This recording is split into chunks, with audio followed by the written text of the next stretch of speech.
Hello students, welcome back to chemistry classes by Surya sir. তোমরা দেখছো as usual Som's classroom YouTube channel.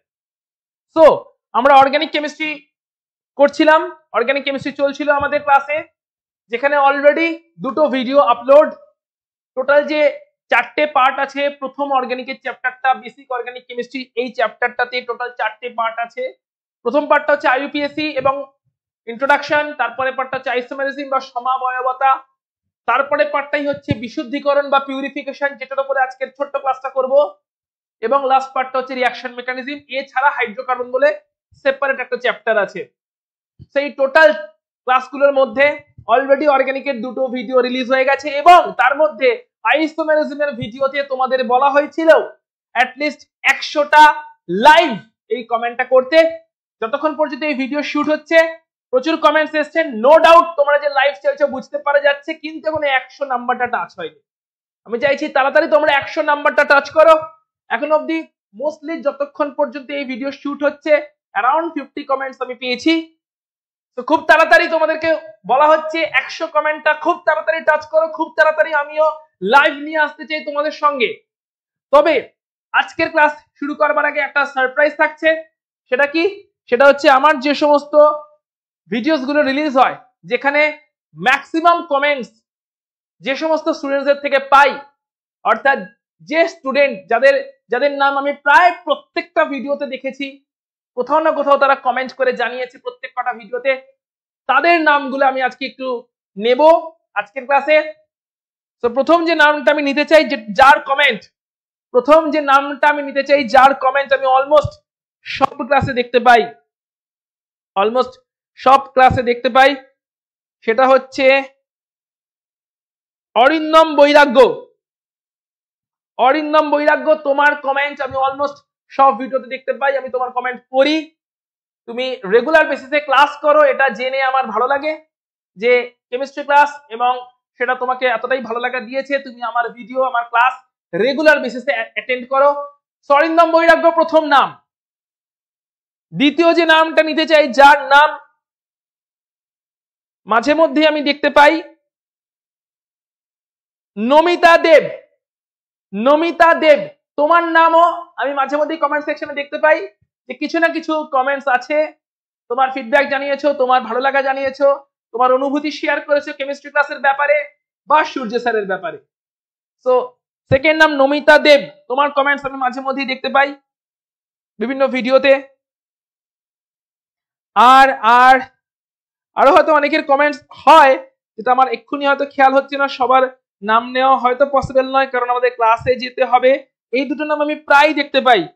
প্রিয়া কর্মকার, এই নামটা আমি মাঝে মধ্যেই দেখতে পাই। প্রিয়া কর্মকার, তোমার নাম আমি দেখতে পাই মাঝে মধ্যে। আর দেখতে পাই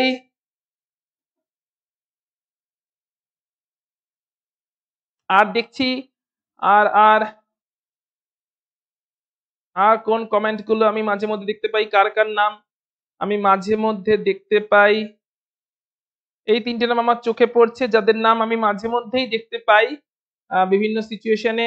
নমিতা দেব আগেই পেয়েছি। নন্দু ফ্রেন্ড, এই নামটা আমি মাঝে মধ্যেই দেখতে পাই। নন্দু ফ্রেন্ড, মাঝে মধ্যেই আমি এই নামটা দেখতে পাই। যাদের নাম নিতে পারছি না তারা রাগ করো না, যেগুলো জাস্ট আমি র্যান্ডামলি মাথায় আসছে, যাদের নাম মাঝে মধ্যে দেখতে পাই, আমি সেই নামগুলো সার্চ করে বলছি। তোমরাও কমেন্টস করতে থাকো, নিশ্চয়ই কখনো না কখনো তোমাদের নামও নেব। যাদের নাম নিতে পারছি না প্লিজ রাগ করো না, সবার নাম নিতে পারা সম্ভব নয়, এটা নিশ্চয়ই বোঝো। এই নামগুলো আমি দেখতে পাচ্ছি, এই 3-4টে নাম আমি মাঝে মধ্যে দেখতে পাই। হয়তো আমার ধারণা আরো অনেক নাম আছে যাদের নাম কেউ আমাকে গালি দিচ্ছে মনে হচ্ছে, কাশি আসছে, নাম নেয়নি বলে স্যারকে গালি দিচ্ছে। প্লিজ রাগ করো না।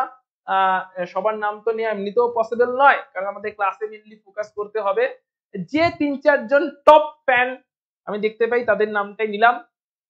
তো বাকি অনেকেই আছো যারা রেগুলার হয়তো দেখো ভিডিও, কিন্তু হয়তো কমেন্টস করো না, এরকম অনেকেই আছো। তো তারাও যে রেগুলার বেসিসে ক্লাসটা করে, এটা দেখে আমার খুবই ভালো লাগে, কারণ প্রচুর ভিউজ আসে, সেখান থেকে বুঝতে পারি অনেকেই আছো যারা রেগুলার ক্লাস করো, একদম রেগুলার ক্লাস করো। তো কিন্তু হয়তো কমেন্টস করো না, হয়তো প্রয়োজন মনে করো না, বা হয়তো কোনো ডাউটস নিয়ে আসতে। সো ভিডিওটা দেখো এবং সেখান থেকে পুরো জিনিসটা শিখে নাও, সেটাও খুবই ইমপ্রেসিভ যে হ্যাঁ তোমরা কাজের কাজটা করে নাও।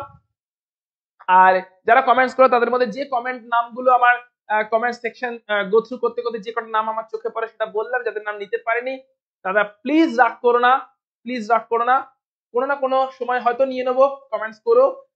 আর আইসোমেরিজম ভিডিওতে যে টার্গেটটা আছে 100 কমেন্টস লাইভ, এই কমেন্টটা, তো সেটা as soon as possible reach করার চেষ্টা করো। বেশি দেরি না করে আজকে চলে যাচ্ছি আজকের ক্লাসে। আজকের ক্লাসের টপিক হচ্ছে purification and estimation of organic compound. So এই টপিকটা সম্পর্কে ক্লাসটা শুরু করবার আগে একটা ইন্ট্রোডাকশন দিয়ে দেওয়া খুব জরুরি। যখন ধরো কোনো একটা অর্গানিক কম্পাউন্ড প্রথমবারের জন্য ডিসকভার্ড হয়েছে, কোনো একটা ল্যাবরেটরিতে ডিসকভার্ড হয়েছে, মেবি আর্টিফিশিয়ালি সিনথেসিস হতে পারে, অথবা কোনো অ্যানিমাল সোর্স, কোনো প্ল্যান্ট সোর্স, অন্য কোনো সোর্স থেকে সেটা ডিসকভার্ড হতে পারে, ঠিক আছে। তো যেরকম ভাবে যখনই একটা প্রথম কোন একটা আননোন অর্গানিক কম্পাউন্ড ডিসকভার্ড হয়, তার সঙ্গে প্রচুর ইমপিউরিটি মিশে থাকে, প্রচুর অশুদ্ধি মিশে থাকে। তো প্রথম কি করে বুঝবো যে নতুন যে কম্পাউন্ডটা ডিসকভার্ড হলো তার ফর্মুলা কি, তার স্ট্রাকচার কি, তার মধ্যে কি কি ফাংশনাল গ্রুপ আছে, তার এক্স্যাক্টলি বন্ডিং প্যাটার্ন কেমন, সেগুলো সম্পর্কে কি করে আইডিয়া হবে? তার জন্য আগে কম্পাউন্ডের ফর্মুলা কি, কম্পাউন্ডটাকে ইমপিউরিটি থেকে ফ্রি করতে হবে, তার ফর্মুলাটা ডিডিউস করতে হবে। এই স্টেপগুলো যে প্রসেসের থ্রু দিয়ে করা হয় সেটার ব্যাপারেই সংক্ষিপ্ত আইডিয়া আছে এই চ্যাপ্টারটাতে, যেখানে এটা বোঝানো হচ্ছে যখনই কোনো একটা অর্গানিক কম্পাউন্ড প্রথমবারের জন্য একদম first time, very first time discovered হয়, যখন তার ব্যাপারে কিছুই জানা নেই, না তার সলিবিলিটির ব্যাপারে জানা আছে, না তার স্ট্রাকচারের ব্যাপারে জানা আছে, না তার ফর্মুলা জানা আছে, না তার মধ্যে প্রেজেন্ট কোন কোন ফাংশনাল গ্রুপ সেটা জানা আছে, কিছুই যখন জানা নেই, তখন কিভাবে সেই অর্গানিক কম্পাউন্ডটাকে আইডেন্টিফাই করা হয়? তো দুটো স্টেপের থ্রু দিয়ে পুরো প্রসেসটা করা হয়। প্রথমে হচ্ছে ওই আননোন অর্গানিক কম্পাউন্ড যেটা প্রথমবারের জন্য ডিসকভার্ড হয়েছে, সেই কম্পাউন্ডটাকে ইমপিউরিটিদের থেকে, তার মধ্যে যে সমস্ত ইমপিউরিটি প্রেজেন্ট আছে তাদের থেকে আলাদা করা হয়, যেটাকে বলা হয় পিউরিফিকেশন বা বিশুদ্ধিকরণ। পিউরিফিকেশন বা বিশুদ্ধিকরণ, যেখানে ইমপিউরিটি থেকে আলাদা করে নেওয়া হয় অর্গানিক কম্পাউন্ডটাকে। আর নাম্বার 2 স্টেপ, আলাদা হয়ে যাওয়ার পরে যখনই আমরা পিওর অর্গানিক কম্পাউন্ডটা পেয়ে গেলাম, পিওর কম্পাউন্ডটাতে পেলাম, কিন্তু তার মধ্যে স্টিল এটা তো জানি না তার ফর্মুলা কি, তার মধ্যে কোন কোন এলিমেন্ট প্রেজেন্ট আছে, কার্বন হাইড্রোজেন হয়তো প্রেজেন্ট আছে, কিন্তু কি ফর্মুলা, কি ফাংশনাল গ্রুপ, কি স্ট্রাকচার, কিছুই জানা নেই।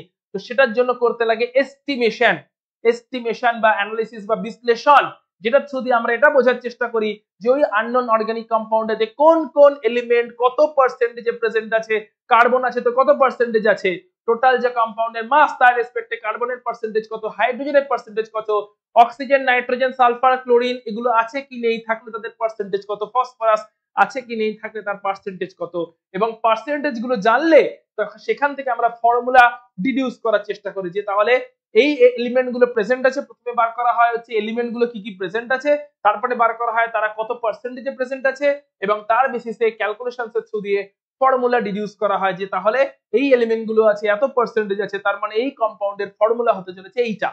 এবং এই ফর্মুলা বার করার পরে তার মধ্যে কি কি ফাংশনাল গ্রুপ প্রেজেন্ট থাকতে পারে তার জন্য বিভিন্ন টেস্টিং করা হয়। এইভাবে একটা আননোন অর্গানিক কম্পাউন্ডের একদম শুরু থেকে ডিসকভার হওয়া থেকে তার স্ট্রাকচার বার করা হয়। এই টোটাল পার্টটাতে তাহলে মোট আছে দুটো পার্ট, দুটো স্টেপ। স্টেপ নাম্বার 1 সেটা হচ্ছে আননোন অর্গানিক কম্পাউন্ডটাকে বিশুদ্ধিকরণ করা, অর্থাৎ পিউরিফাই করা। এন্ড স্টেপ নাম্বার 2, পিউরিফাই হয়ে যাওয়ার পরে ওই আননোন অর্গানিক কম্পাউন্ডের অ্যানালাইসিস বা বিশ্লেষণ করা। বিশ্লেষণটা আবার দুই রকম ভাবে করা হয়। প্রথমটা হচ্ছে কোয়ালিটেটিভ অ্যানালাইসিস, পরেরটা হচ্ছে কোয়ান্টিটেটিভ অ্যানালাইসিস। কোয়ালিটেটিভ অ্যানালাইসিসে কি করা হয়, সেখানে কোন কোন এলিমেন্ট প্রেজেন্ট আছে সেই এলিমেন্ট গুলোকে ডিটেক্ট করা হয় বিভিন্ন কেমিক্যাল টেস্টের থ্রু দিয়ে। আর কোয়ান্টিটেটিভ অ্যানালাইসিসে কি করা হয়, যে যে এলিমেন্ট গুলো প্রেজেন্ট আছে সেই এলিমেন্ট বা সেই মৌলগুলো কত মাত্রায় প্রেজেন্ট আছে, কত শতকরা পরিমাণে প্রেজেন্ট আছে, পার্সেন্টেজ কি আছে সেটা বার করা হয়। তারপরে এই দুটো থ্রু দিয়ে আলটিমেটলি কম্পাউন্ডের ফর্মুলা বার করা হয় এবং তার মধ্যে প্রেজেন্ট আছে কি কি ফাংশনাল গ্রুপ সেগুলো ফার্দার কেমিক্যাল টেস্টের থ্রু দিয়ে বার করা হয়। এই টোটাল পার্টের মধ্যে এখন আমরা প্রথমে ফোকাস করব হচ্ছে পিউরিফিকেশনটা কেমন করে করা হয়, বিশুদ্ধিকরণ কেমন করে করা হয়, তার জন্য কি কি প্রিন্সিপাল ফলো করা হচ্ছে। সো কুইকলি চলো আমরা গো থ্রু করি প্রিন্সিপাল গুলো সম্পর্কে। তবে প্রিন্সিপাল শুরু করবার আগে আরো একবার বলছি, যাদের নাম নিতে পারিনি প্লিজ রাগ করো, প্লিজ রাগ করো না, দেখতে থাকো ক্লাসটা, কমেন্টস করতে থাকো। সো মেইনলি কি কি মেথড আছে, প্রথম মেথডটা হচ্ছে ক্রিস্টালাইজেশন। ক্রিস্টালাইজেশন মানে ক্রিস্টাল তৈরি করা, ঠিক আছে, ক্রিস্টাল বা কেলাস তৈরি করা, কেলাসায়ন। ক্রিস্টালাইজেশন মানে হচ্ছে কেলাসায়ন। নেক্সট হচ্ছে সাবলিমেশন। সাবলিমেশন মানে এগুলো হচ্ছে সব পিউরিফিকেশন বা বিশুদ্ধিকরণের জন্য প্রয়োজনীয় বিভিন্ন উপায়। সাবলিমেশন মানে হচ্ছে ঊর্ধ্বপাতন হয়ে যাবে, ঊর্ধ্বপাতিত হয়ে যাওয়া, ঠিক আছে, ঊর্ধ্বপাতন। কেলাসায়ন, ঊর্ধ্বপাতন। ডিস্টিলেশন হচ্ছে আরো একটা মেথড, যেটার বাংলা হচ্ছে পাতন। ডিস্টিলেশন মানে হচ্ছে পাতন। সলভেন্ট এক্সট্রাকশন, ঠিক আছে, মানে দ্রাবককে ইউজ করে এক্সট্রাক্ট করে নেওয়া, দ্রাবকের থ্রু দিয়ে এক্সট্রাক্ট করে নেওয়া, সলভেন্ট এক্সট্রাকশন। ক্রোমাটোগ্রাফি, ঠিক আছে, এদের বাংলা হয় না, ক্রোমাটোগ্রাফি, এটার একটা মেথড যার থ্রু দিয়ে আমরা পিউরিফাই করে থাকি। ডিস্টিলেশন বা পাতনের আবার অনেকগুলো ভাগ আছে। সিম্পল ডিস্টিলেশন, সাধারণ পাতন। ফ্র্যাকশনাল ডিস্টিলেশন, ফ্র্যাকশনাল মানে ভগ্নাংশিক ভাবে হচ্ছে, ঠিক আছে, ভগ্নাংশ বা অংশ অংশ ভাবে হচ্ছে, fractional distillation. Vacuum distillation, vacuum মানে শূন্যস্থানের মাধ্যমে কোন রকম চাপ ছাড়া, ঠিক আছে, কোন রকম বায়ুর চাপ নেই, ঠিক আছে, সেই অবস্থায় যখন পাতন করা হচ্ছে ভ্যাকুয়াম ডিস্টিলেশন। স্টিম ডিস্টিলেশন, ঠিক আছে, বাষ্পের থ্রু দিয়ে যখন পাতন করা হচ্ছে, বাষ্পকে ইউজ করে, জলীয় বাষ্পকে ইউজ করে যখন পাতন করা হচ্ছে। তো simple distillation, fractional distillation, vacuum distillation, steam distillation, এগুলো হচ্ছে ডিফারেন্ট মেথডস ডিস্টিলেশনের। ডিস্টিলেশন ছাড়া, পাতন ছাড়া আর কি মেথড আছে? কেলাসায়ন বা ক্রিস্টালাইজেশন, সাবলিমেশন বা ঊর্ধ্বপাতন, সলভেন্ট এক্সট্রাকশন, দ্রাবকের থ্রু দিয়ে এক্সট্রাকশন এবং ক্রোমাটোগ্রাফি। এই সমস্ত কথা মেথডস নিয়ে টোটাল পিউরিফিকেশন করা হয়। কোন একটা কম্পাউন্ডের জন্য এই মেথডগুলোর মধ্যে কোন একটা মেথড অ্যাপ্লিকেবল হবে না এই মেথডগুলোর মধ্যে অনেকগুলো মেথড অ্যাপ্লিকেবল হবে, সেটা আগে থাকতে বোঝা সম্ভব হয় না। তাহলে আমরা এখন একে একে দেখে নিই বিভিন্ন মেথডগুলো সম্পর্কে। প্রথম যে মেথডটা আসছে আমাদের কাছে, ফার্স্ট যে মেথডটা আসছে আমাদের কাছে, সেটা হচ্ছে ফিল্ট্রেশন। সো ফিল্ট্রেশন মেথডটা কি বলছে দেখা যাক। ফিল্ট্রেশন মানে আমরা সাধারণভাবে সবাই জানি, ফিল্ট্রেশন বাড়িতে আমরা করে থাকি ছেঁকে নেওয়া, যাকে বলে ছাঁকনি বা ছেঁকে নেওয়া। তো ছাঁকনি বা ছেঁকে নেওয়া ব্যাপারটা কি, যে আমরা জানি আমরা কোথায় করে থাকি, প্র্যাকটিক্যাল একটা অ্যাপ্লিকেশন ভেবে দেখো। প্র্যাকটিক্যাল অ্যাপ্লিকেশন হচ্ছে যে আমরা বাড়িতে চা ছেঁকে নিই, তাই না, দুধ ছেঁকে নিই। তো ছাঁকার একটা ব্যাপার, অনেক সময় শরবত বানালে সেখান থেকে আমরা ছেঁকে নিই। তো ছেঁকে নেওয়া মানে কি, সলিউশন থেকে যে সলিড রেসিডিউ গুলো আছে সেগুলোকে সেপারেট করে নেওয়া, অর্থাৎ একটা কম্পোনেন্ট থেকে, সলিউশনের একটা উপাদান থেকে অন্য উপাদানটাকে সেপারেট করে নেওয়া, সলিউশনের একটা কম্পোনেন্ট থেকে অন্য কম্পোনেন্টটাকে সেপারেট করে নেওয়া, এটাই হচ্ছে ফিল্ট্রেশন। তাহলে এখানে ফিল্ট্রেশনে একই রকম জিনিস করা হচ্ছে, যে কোনো একটা ধরো সলিউশন আছে, যে সলিউশনের মধ্যে কোনো একটা ইমপিউরিটি আছে, সলিউশনের মধ্যে হয়তো সলিউশনের মধ্যে যেটা আননোন অর্গানিক কম্পাউন্ড, আর আননোন অর্গানিক কম্পাউন্ডটাকে নিয়ে হয়তো একটা সলিউশন বানানো হয়েছে, ঠিক আছে, আননোন অর্গানিক কম্পাউন্ডটাকে নিয়ে যে সলিউশনটা বানানো হয়েছে তার মধ্যে ইমপিউরিটি গুলো ধরে নিচ্ছি ডিসলভ হয়নি।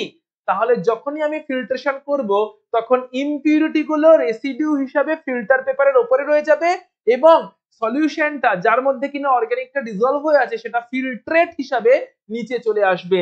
নিচে যে পার্টটা আসে তাকে বলা হয় ফিল্ট্রেট, যেটার মধ্যে অর্গানিক কম্পাউন্ডটা ডিসলভ অবস্থায় পাওয়া যাবে। সেই ডিসলভ ফিল্ট্রেট থেকে যদি আমরা সলভেন্টটাকে ইভাপোরেট করে দিই তাহলে অর্গানিক কম্পাউন্ডটাকে আবার আমরা পিওর অবস্থায় পেয়ে যাব। আর এখানে আটকে যাবে হচ্ছে রেসিডিউ গুলো।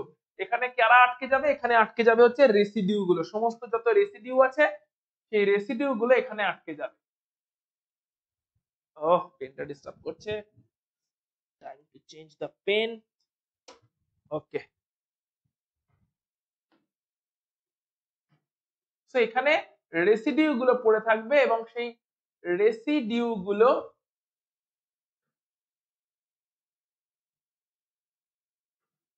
সেটা প্রবলেম হচ্ছে, এনিওয়ে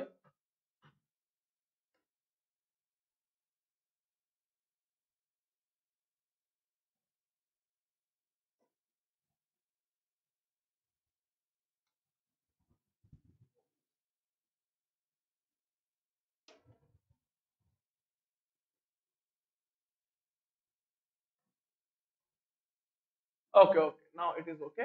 সো রেসিডিউ সেটা পড়ে থাকবে আর ফিল্ট্রেট হিসাবে নিচে চলে এলে হচ্ছে অর্গানিক কম্পাউন্ডটা। এইভাবে আমরা ফিল্ট্রেশনের থ্রু দিয়ে, ছেঁকে নেওয়ার থ্রু দিয়ে কিন্তু আমরা আরামসে যে সেপারেট করে নিতে পারি উপাদানগুলোকে। তাহলে কারা কারা সেপারেট হবে, কোন ধরনের উপাদান এখানে সেপারেট হবে? যদি একটা উপাদান সলিউবল, দ্রাব্য কোন একটা নির্দিষ্ট সলভেন্টে, আর অন্য উপাদানটা অদ্রাব্য, কন্ডিশনটা কি, একটা উপাদান দ্রাব্য অন্য ইম্পিউরিটি গুলো অদ্রাব্য কোন একটা নির্দিষ্ট সলভেন্টে। সলভেন্টটাকে যে জলই হতে হবে তা নয়, যে কোনো একটা সলভেন্ট হতে পারে।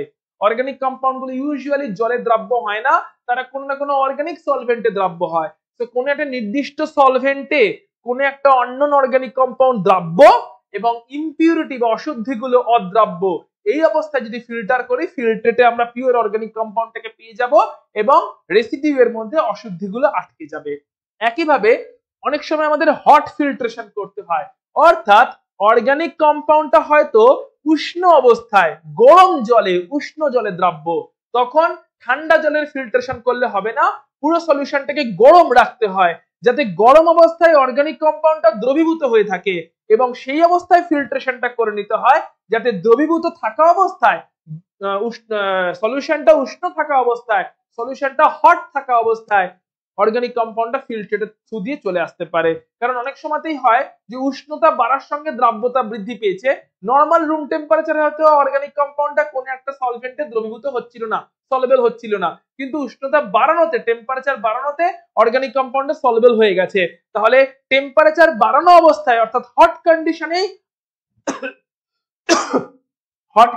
আমাকে ফিল্ট্রেশনটা করে নিতে হবে। হট কন্ডিশনে ফিল্ট্রেশনটা করলে কি হবে, অর্গানিক কম্পাউন্ডটা হট অবস্থায় সলেবল ছিল সেটা ফিল্টারের থ্রু দিয়ে নিচে চলে আসবে এবং রেসিডিউগুলো উপরে আটকে যাবে।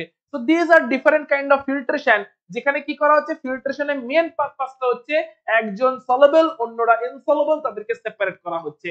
একইভাবে অনেক সময় একটা ভ্যাকুয়াম পাম্প ইউজ করে, একটা ভ্যাকুয়াম পাম্প বা সাকশন পাম্প ইউজ করে ফিল্ট্রেশন করা হয়।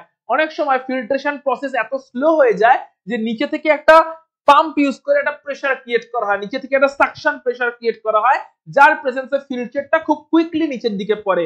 অনেক সময় কি হয়, ফিল্টার পেপারের পোর্স গুলোর সঙ্গে রেসিডিউ এর যে দানাগুলো আছে তাদের সাইজ এত মিলে যায় যে রেসিডিউ এর দানা দিয়ে ফিল্টার পেপারের পোর্স যেগুলো আছে, ফিল্টার পেপারের যে ফাঁকগুলো আছে সেগুলো ভর্তি হয়ে যায়। তখন কি করা হয়, নিচে থেকে একটা সাকশন পাম্প দিয়ে আলাদা করে ফোর্স তৈরি করা হয় যাতে ফিল্টারটা বেরিয়ে চলে আসতে পারে। না হলে ফোর্স গুলো যদি সব ব্লক হয়ে যায় রেসিডিউ এর দানাগুলো দিয়ে, রেসিডিউ এর পার্টিকেল গুলো দিয়ে, তাহলে ফিল্টারটা বাস্ট করে নিচের দিকে আসতে পারে না, বাইপাস করতে পারে না, কারণ ফিল্টার পেপারটা জ্যাম হয়ে গেছে, রেসিডিউ পার্টিকেল গুলোতে ফিল্টার পেপার জ্যাম হয়ে গেছে, কারণ সাইজ ম্যাচিং ছিল, পার্টিকেলের সঙ্গে ফিল্টার পেপারের কোর্সের সাইজ ম্যাচিং ছিল, তাই জ্যাম হয়ে গেছে, ব্লক হয়ে গেছে, ফিল্টার পাস করতে পারছে না। সো নিচে থেকে একটা সাকশন ক্রিয়েট করা হয়, সাকশন পাম্পের থ্রু দিয়ে নিচে থেকে একটা সাকশন ফোর্স ক্রিয়েট করা হয়, যার থ্রু দিয়ে ফিল্টারটা জবরদস্তি ভাবে ফোর্সফুলি, অর্থাৎ শুধু গ্র্যাভিটির আন্ডারে পড়তে পারছিল না নিচের দিকে, কারণ ব্লক হয়ে গেছিল, পেপারটা জ্যাম হয়ে গেছে, পেপারের পোরগুলো ব্লক হয়ে গেছে, পেপার জ্যাম হয়ে পেপারের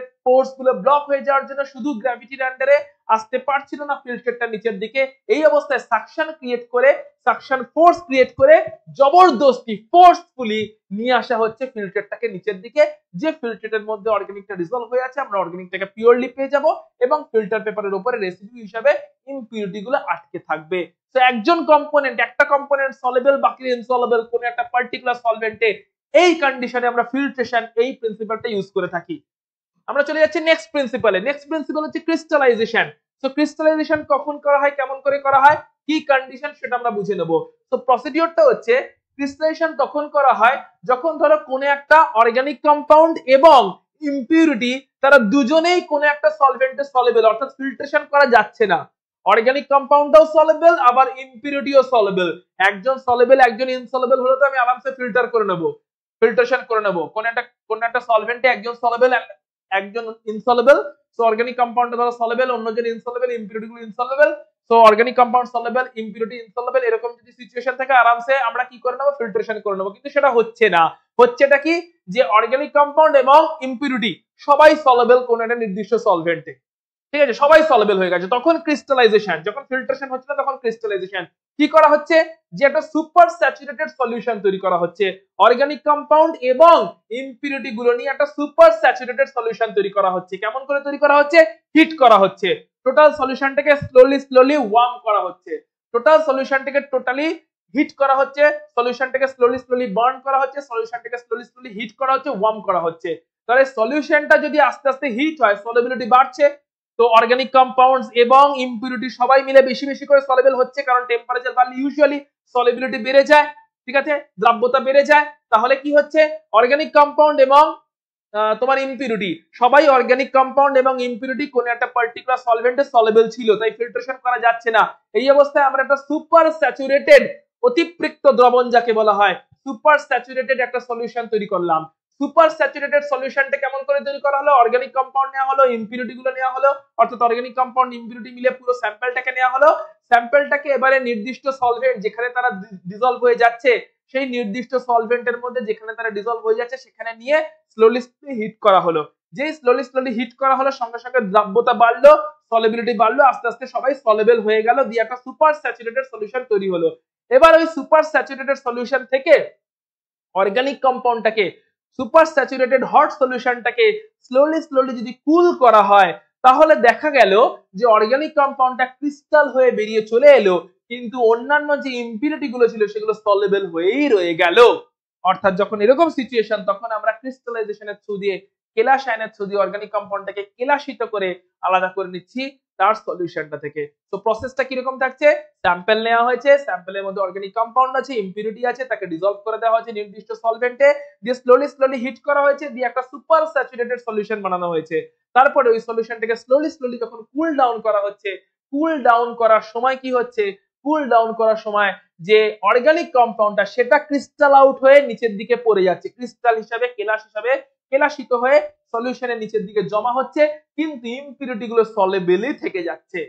ইম্পিউরিটি সলেবল অবস্থায় সলিউশনে রয়ে গেল, অর্গানিক কম্পাউন্ডটা ক্রিস্টাল হয়ে আস্তে আস্তে নিচের দিকে পড়লো। এবারে আমি ফিল্টার যদি করে নিই, তাহলে ফিল্ট্রেটের মধ্যে ইম্পিউরিটি গুলো চলে গেল, কিন্তু উপরে রেসিডিউতে আমরা অর্গানিকের ক্রিস্টালটা পেয়ে গেলাম। তখন আমরা ক্রিস্টালাইজেশনে হেল্প নিচ্ছি, যখন ইনিশিয়ালি সলভেন্টের মধ্যে কম্পাউন্ড এবং ইম্পিউরিটি সবাই সলেবল ছিল, স্যাচুরেটেড সলিউশন বানালাম হিট করে, এবং তারপরে আস্তে আস্তে আমরা ক্রিস্টাল তৈরি করলাম। স্লোলি কুল ডাউন করলাম হট সলিউশনটাকে, একদম আনডিস্টার্বড অবস্থায় রেখে স্লোলি কুল ডাউন করলাম আমরা, এবং স্লোলি কুল ডাউন করার থ্রু দিয়ে ক্রিস্টাল তৈরি হলো। ক্রিস্টালটা অর্গানিক কম্পাউন্ডের নিচে আস্তে আস্তে সেটেল ডাউন হলো, সলিউশনের মধ্যে ইম্পিউরিটি গুলো ডিসলভ অবস্থাতেই রয়ে গেল। এবারে ফিল্টার করে নিলাম, রেসিডিউতে ক্রিস্টালটা পেয়ে গেলাম, আর ফিল্ট্রেটের থ্রু দিয়ে ইম্পিউরিটি গুলো সব আউট হয়ে গেল। সেটা হচ্ছে কেলাসায়ন বা ক্রিস্টালাইজেশন। চলে যাব আমরা নেক্সট প্রিন্সিপালে। নেক্সট প্রিন্সিপাল কি বলছে? সেটা হচ্ছে সিম্পল ডিস্টিলেশন। কখন করা হয় আমরা সেটা দেখে নেব। ধরো সিম্পল ডিস্টিলেশন তখন করা হচ্ছে, বলছে যখন এমন ধরো লিকুইড আছে, ঠিক আছে, ধরো দুটো লিকুইডের মিক্সচার আছে, দুটো লিকুইডের, এখানে কন্ডিশনটা লেখা আছে, আমি তোমাকে বলে দিচ্ছি। ধরলাম দুটো লিকুইডের মিক্সচার আছে, তার মধ্যে একটা অর্গানিক কম্পাউন্ড, একটা আমার টার্গেট কম্পাউন্ড যেটাকে আমি পিউরিফাই করতে চাই, আর একটা হচ্ছে কোনো ইম্পিউরিটি কম্পাউন্ড। সুতরাং যখন দুটো লিকুইডের মিক্সচার আছে, যাদের মধ্যে একটা হচ্ছে আমার টার্গেট অর্গানিক কম্পাউন্ড আর একটা হচ্ছে ইম্পিউরিটি কম্পাউন্ড, তো তাদের মধ্যে বয়লিং পয়েন্টের একটা ভালো ডিফারেন্স আছে, অর্থাৎ তাদের বয়লিং পয়েন্ট সেম নয়, অনেকটা ডিফারেন্স আছে, মেবি 100 ডিগ্রি ডিফারেন্স আছে। তখন সিম্পল ডিস্টিলেশন করা হয়। কি করা হচ্ছে? একটা ফ্লাস্ক নেওয়া হচ্ছে, রাউন্ড বটম ফ্লাস্ক, তার মধ্যে নেওয়া হয়েছে পুরোপুরি ভাবে ওই স্যাম্পলটা, যার মধ্যে দুটো লিকুইডের মিক্সচার আছে, বার্নার দিয়ে হিট করা হচ্ছে। হিট করলে কি তৈরি হবে? ভেপার তৈরি হবে। কিন্তু দুজনের বয়লিং পয়েন্ট কি সেম? অবভিয়াসলি সেম নয়। বুদ্ধি করে বলো, যার বয়লিং পয়েন্ট কম সে মোর ভোলাটাইল উদ্বায়ী নাকি লেস ভোলাটাইল? কমেন্ট বক্সে লিখবে, কোশ্চেনটা ভালো করে শুনে নাও। যার বয়লিং পয়েন্ট কম সে মোর ভোলাটাইল না লেস ভোলাটাইল? আনসারটা চাই কমেন্ট বক্সে। যার বয়লিং পয়েন্ট কম সে মোর ভোলাটাইল না লেস ভোলাটাইল? সো অবভিয়াসলি সে মোর ভোলাটাইল। যার বয়লিং পয়েন্ট কম, হিট করলে সেই মোর ভোলাটাইল বা উদ্বায়ী, সেই আগে ভেপারে চলে যাবে। যেই ভেপারে চলে গেল, সঙ্গে সঙ্গে সেই ভেপারটাকে, এখানে একটা কন্ডেন্সার আছে যার থ্রু দিয়ে পাস করানো হবে। কন্ডেন্সার হচ্ছে এমন একটা চ্যানেল বা পাইপ যার চারপাশে, অর্থাৎ পাইপটার বাইরের দিকে চারপাশে, কন্ডেন্সার হচ্ছে এমন একটা পাইপ বা এমন একটা চ্যানেল যে পাইপটার বাইরের দিকে চারপাশে ঠান্ডা জলের ফ্লো থাকে, যাতে ওই পাইপটা থ্রু দিয়ে যখন ওই ভেপারটা পাস করে যাবে, তখন চারপাশে ঠান্ডা এনভায়রনমেন্টে ওই ভেপারটা আবার কন্ডেন্স করে যায়, আবার জমাট বেঁধে কন্ডেন্স করে কন্ডেনসেশনের থ্রু দিয়ে লিকুইডে কনভার্ট হয়, এবং সেই লিকুইডটা এখানে এসে জমা হয়। তার মানে কোন লিকুইডটা আগে জমা হবে? যার বয়লিং পয়েন্ট কম, যে লেস ভোলাটাইল, সেই আগে ভেপারে যাবে, সেই কন্ডেন্সারের থ্রু দিয়ে পাস করবে, পাস করার সময় কন্ডেন্সারের ঠান্ডা এনভায়রনমেন্টের প্রেজেন্সে সেটা আবার লিকুইডে কন্ডেন্স করবে, এবং সেই লিকুইডটা এখানে আগে জমা হবে, যে লিকুইডটার বয়লিং পয়েন্ট বেশি সেই লিকুইডটা এখানে পড়ে থাকবে, যে লিকুইডের বয়লিং পয়েন্ট কম সেটা আস্তে আস্তে এদিকে চলে যাবে। এটা তখনই পসিবল যখন দুটো লিকুইডের মধ্যে বয়লিং পয়েন্টের অনেকটা ডিফারেন্স, কারণ বয়লিং পয়েন্ট কাছাকাছি যদি হয় তাহলে যখন একটা লিকুইড ভেপার তৈরি হবে বয়েল হয়ে, তখন অন্য লিকুইডটাও ভেপার তৈরি করে ফেলবে এবং এখান দিয়ে দুটো ভেপারের মিক্সচার যাবে, এখানে গিয়ে সেই মিক্সচারটাই পাবো, সেপারেটর হবে না। তাই যে লো ভোলাটাইল লেস বয়লিং পয়েন্ট, যে more volatile less boiling point, অনেকটা লেস বয়লিং পয়েন্ট, হয়তো একজনের বয়লিং পয়েন্ট 50 ডিগ্রি, অন্যজনের বয়লিং পয়েন্ট 200 ডিগ্রি, তাহলে যখন 50 ডিগ্রি অবধি হিট করব তখন যার বয়লিং পয়েন্ট 200 ডিগ্রি তার ভেপার অত তৈরিই হবে না। তাই যার লো ভোলাটাইল হাই ভোলাটাইল যে হবে, অর্থাৎ যার বয়লিং পয়েন্ট কম, যে কিনা হাই ভোলাটাইল, সেই আগে ভেপার তৈরি করবে, এখান দিয়ে পাস করবে, রিকন্ডেন্স হবে এখানে, এবং এখানে মোর ভোলাটাইল কম্পাউন্ডটা আগে জমবে, লেস ভোলাটাইল কম্পাউন্ডটা এখানেই পড়ে থাকবে। এইভাবে দুটো কম্পাউন্ড, দুটো লিকুইড কম্পাউন্ড সেপারেট হয়ে গেল। কখন অ্যাপ্লিকেবল? যখন দুটো লিকুইডের মধ্যে যথেষ্ট বয়লিং পয়েন্টের ডিফারেন্স আছে। কিন্তু যদি দুটো লিকুইডের মধ্যে যথেষ্ট বয়লিং পয়েন্টের ডিফারেন্স না থাকে, ধরো একটা লিকুইড তার বয়লিং পয়েন্ট আর অন্য লিকুইডের বয়লিং পয়েন্টের মধ্যে মাত্র 20 ডিগ্রি ডিফারেন্স আছে, একটা লিকুইডের বয়লিং পয়েন্ট ধরলাম 50 ডিগ্রি, অন্য লিকুইডের বয়লিং পয়েন্ট ধরলাম মাত্র 70 ডিগ্রি, তো 20 ডিগ্রি ডিফারেন্স আছে।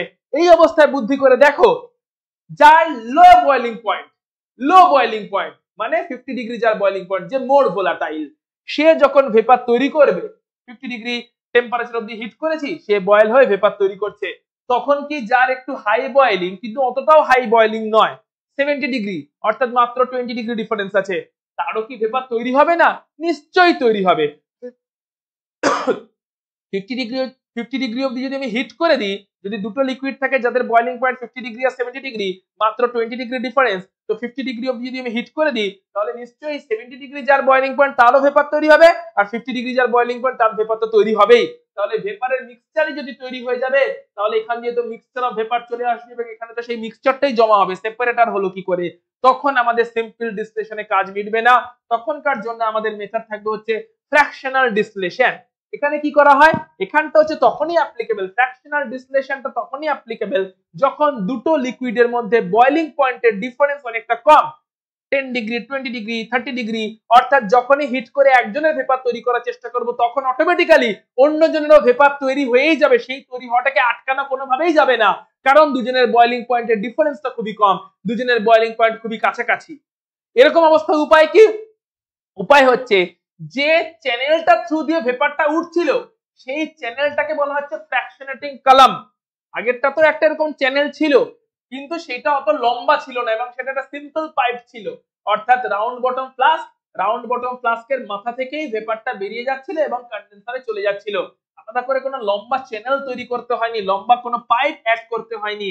কিন্তু এখানে একটা লম্বা পাইপ অ্যাড করতে হয়েছে, রাউন্ড বটম ফ্লাস্ক, যাকে কিনা বার্নার দিয়ে হিট করা হচ্ছে, যে ফ্লাস্কের মধ্যে কিনা লিকুইড স্যাম্পল গুলোর মিক্সচারটা আছে, তার মাথায় আলাদা করে একটা ফ্র্যাকশনেটিং কলাম ফিট করতে হয়েছে। ফ্র্যাকশনেটিং কলাম হচ্ছে এমন একটা পাইপ যার মাঝখানে প্রচুর অবস্টাকেল আছে, প্রচুর খাঁজ আছে, প্রচুর এরকম বেঁকে আছে, প্রচুর মাঝখানে গ্লাস বিডস আছে, যার থ্রু দিয়ে প্রচুর অবস্টাকেল তৈরি হচ্ছে স্মুথলি ভেপারটা উঠতে যাতে না পারে, ভেপারের স্মুথ আপরাইট ফ্লোটাকে আটকানোর জন্য। অর্থাৎ এমন একটা কলাম, যে কলামের মাঝখানে প্রচুর অবস্টাকেল আছে, প্রচুর বাধা আছে। কিসের বাধা? বিভিন্ন গ্লাস বিড আছে, অথবা কলামটাকে এরকম বেঁকিয়ে বানানো হয়েছে, একদম স্মুথলি ফ্লো ওঠেনি, অর্থাৎ কলামটা পুরোপুরি স্মুথলি উঠছে না, অনেক খাঁজ আছে, অনেক ভাঁজ আছে, অনেক পেনিট্রেশন আছে, অনেক আপ এন্ড ডাউন আছে কলামটার মধ্যে, এবং তার সঙ্গে আর কি আছে, কলামের ভেতরেও হয়তো অনেক এরকম অবস্টাকেল আছে, গ্লাস বিডের মতন বাধা দেওয়া আছে। কেন? যাতে ভেপারটা স্মুথলি উঠতে না পারে। বুদ্ধি করে বলো, কোন রাস্তায় যদি অবস্টাকেল থাকে, সেই রাস্তায় কে চলবে? সেই চলবে যার তাগিদ বেশি। কোন রাস্তাতে অবস্টাকেল আছে, কোন রাস্তায় বাধা আছে, সেই রাস্তায় কে চলবে? তুমি চলবে না অন্য কেউ চলবে? তুমিই চলবে যদি তোমার তাগিদ বেশি হয়। তো যার তাগিদ বেশি, সেই অবস্টাকেল ওয়ালা রাস্তাতে, বাধা রাস্তাকে ওভারকাম করে সেই এগিয়ে চলবে। তার মানে লো ভোলাটাইল আর মোর ভোলাটাইল দুটো লিকুইড আছে। লো ভোলাটাইল মানে বয়লিং পয়েন্ট অনেক বেশি, আর হাই ভোলাটাইল মানে বয়লিং পয়েন্ট কম, কিন্তু ডিফারেন্সটাও খুব একটা বেশি নয়।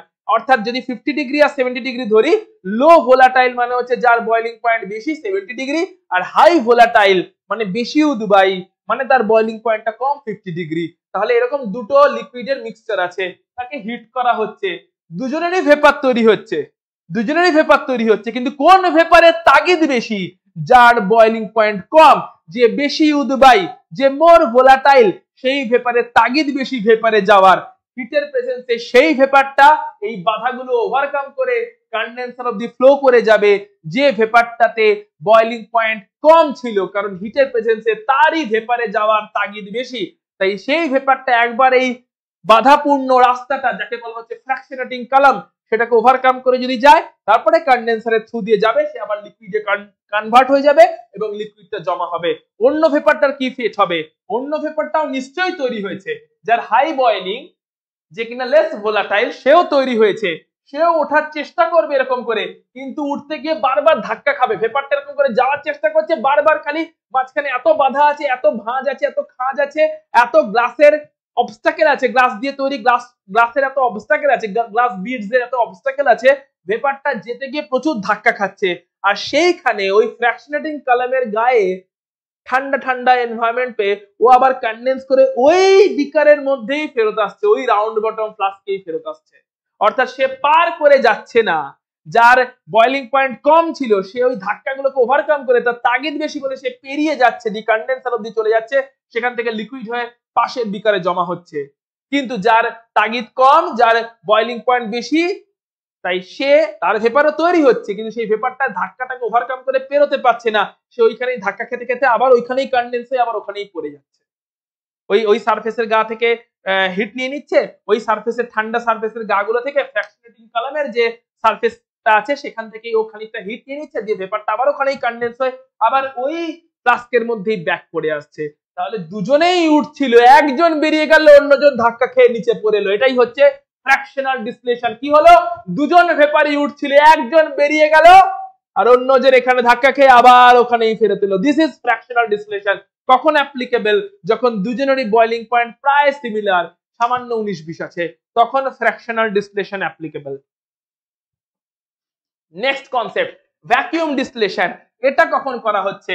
অনেক সময় দেখা যায় যে ডিসটিলেশন তো তখনই পসিবল না যখন ভেপার তৈরি হবে, অর্থাৎ কম্পাউন্ডকে হিট করা হবে, ভেপার তৈরি হবে, মানে তার বয়লিং পয়েন্ট অবধি হিটটা তো করতে হবে। অনেক সময় দেখা যায় এমনই কম্পাউন্ড, তার বয়লিং পয়েন্ট অবধি হিট করতে গেলে কম্পাউন্ডটাই ডিকম্পোজ করে যাচ্ছে। বয়লিং পয়েন্ট অবধি হিট করবো, তার আগে কম্পাউন্ডটাই যদি ডিকম্পোজ করে যায়, কম্পাউন্ডটা যদি ডিকম্পোজ করে ভেঙে যায়, ডিসটিলেশন হয়ে যায়, অন্য কম্পাউন্ডে কনভার্ট হয়ে যায়, তাহলে আর লাভ কি হলো? তখন বয়লিং পয়েন্টকে কমাতে হবে, তার জন্য এমন সেটআপ তৈরি করা হয় যেখানে প্রেসারটা কমিয়ে দেওয়া হয়, কারণ আমরা জানি প্রেসার কমলে বয়লিং পয়েন্ট কমে যায়।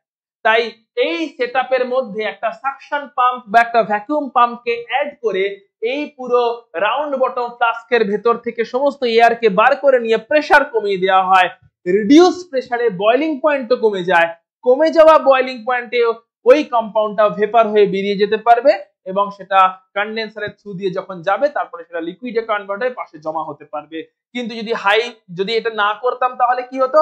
তাহলে হিট করলে কম্পাউন্ডটা তার ভেপার অবধি পৌঁছবে কি তার আগেই ডিকম্পোজ করে যেত, তো আমরা কম্পাউন্ডটাকে পেতাম না। তাই কম্পাউন্ডটাকে পিওর লিকুইড অবস্থায় পাওয়ার জন্য প্রেসারটাকে কমানো হচ্ছে, তাই বলা হচ্ছে ভ্যাকুয়াম ডিসটিলেশন। প্রেসার কমানো হচ্ছে, ভ্যাকুয়াম ক্রিয়েট করা হচ্ছে যাতে বয়লিং পয়েন্ট কমে যায়। কমে যাওয়া বয়লিং পয়েন্টে গিয়ে ভেপারটা তৈরি করা হচ্ছে এবং একইভাবে কালেক্ট করা হচ্ছে। Next method, steam distillation. এখানে সিচুয়েশনটা কেমন? এখানেও সিচুয়েশনটা অনেকটাই এরকম, যে যেখানে কি হচ্ছে, যেখানে একইভাবে বয়লিং পয়েন্ট অবধি হিট করতে গেলে কম্পাউন্ডের ডিকম্পোজিশন হয়ে যেতে পারে। বয়লিং পয়েন্ট অবধি যদি হিট করি তাহলে কম্পাউন্ডটা অতক্ষণ সাস্টেন করবে না, তার আগেই ডিকম্পোজ হয়ে যাবে। তার জন্য কি করা হচ্ছে?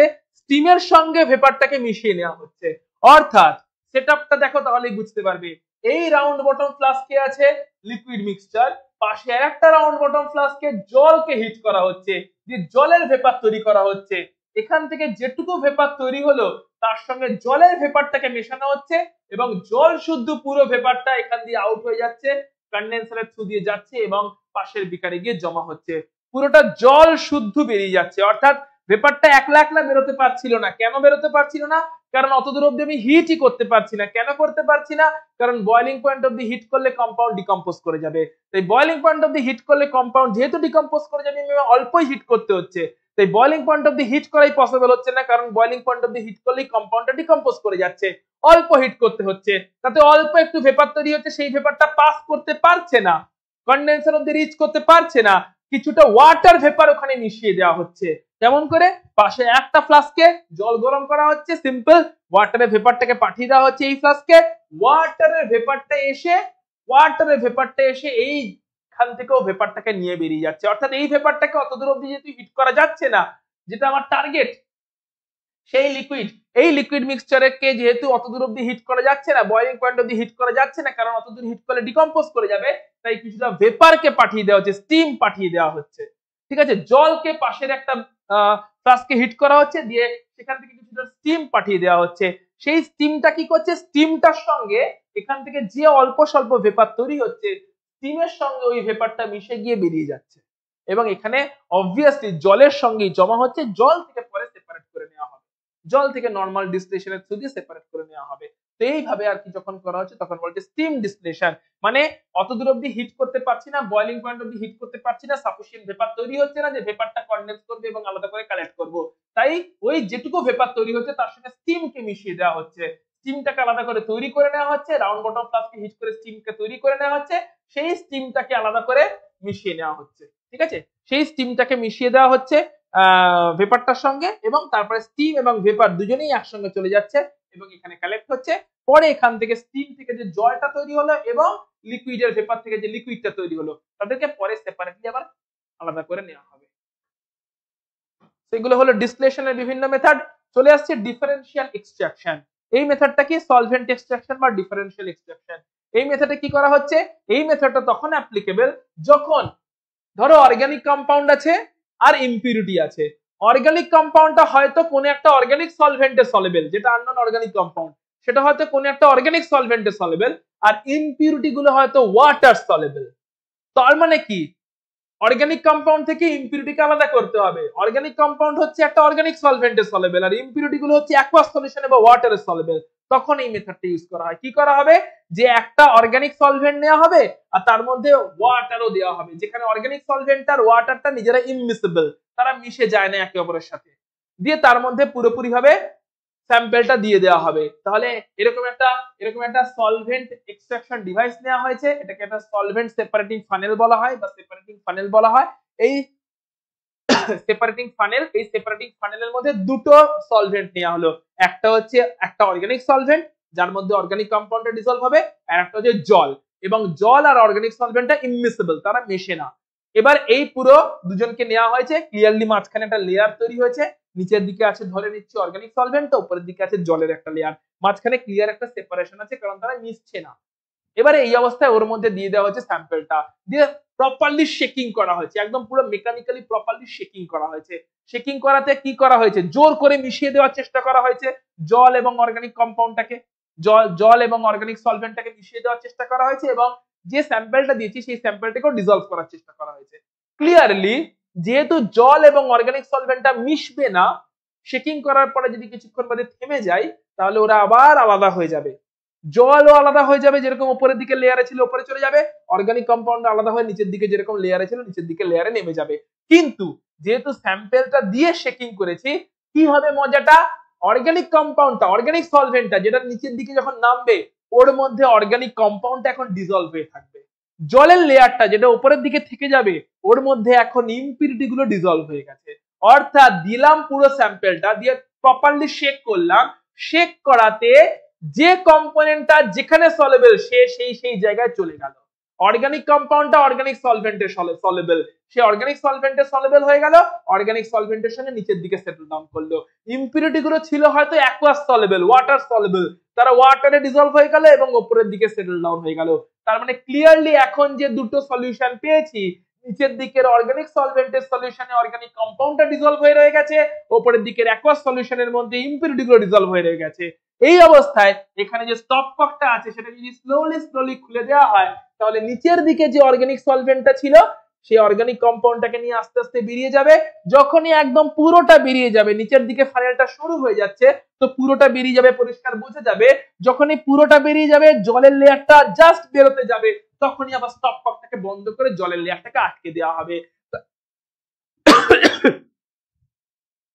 সরি। তাহলে জলের লেয়ারের মধ্যে যে ইম্পিউরিটি গুলো আছে, সেই ইম্পিউরিটি গুলো ফানেলের মধ্যেই রয়ে যাবে, আর নিচের দিকে যে বিকারে কালেক্ট করে নিলাম যে অর্গানিক লেয়ারটা, সেই অর্গানিক লেয়ারের থ্রু দিয়ে আমার টার্গেট অর্গানিক কম্পাউন্ডটা নিচে চলে আসবে।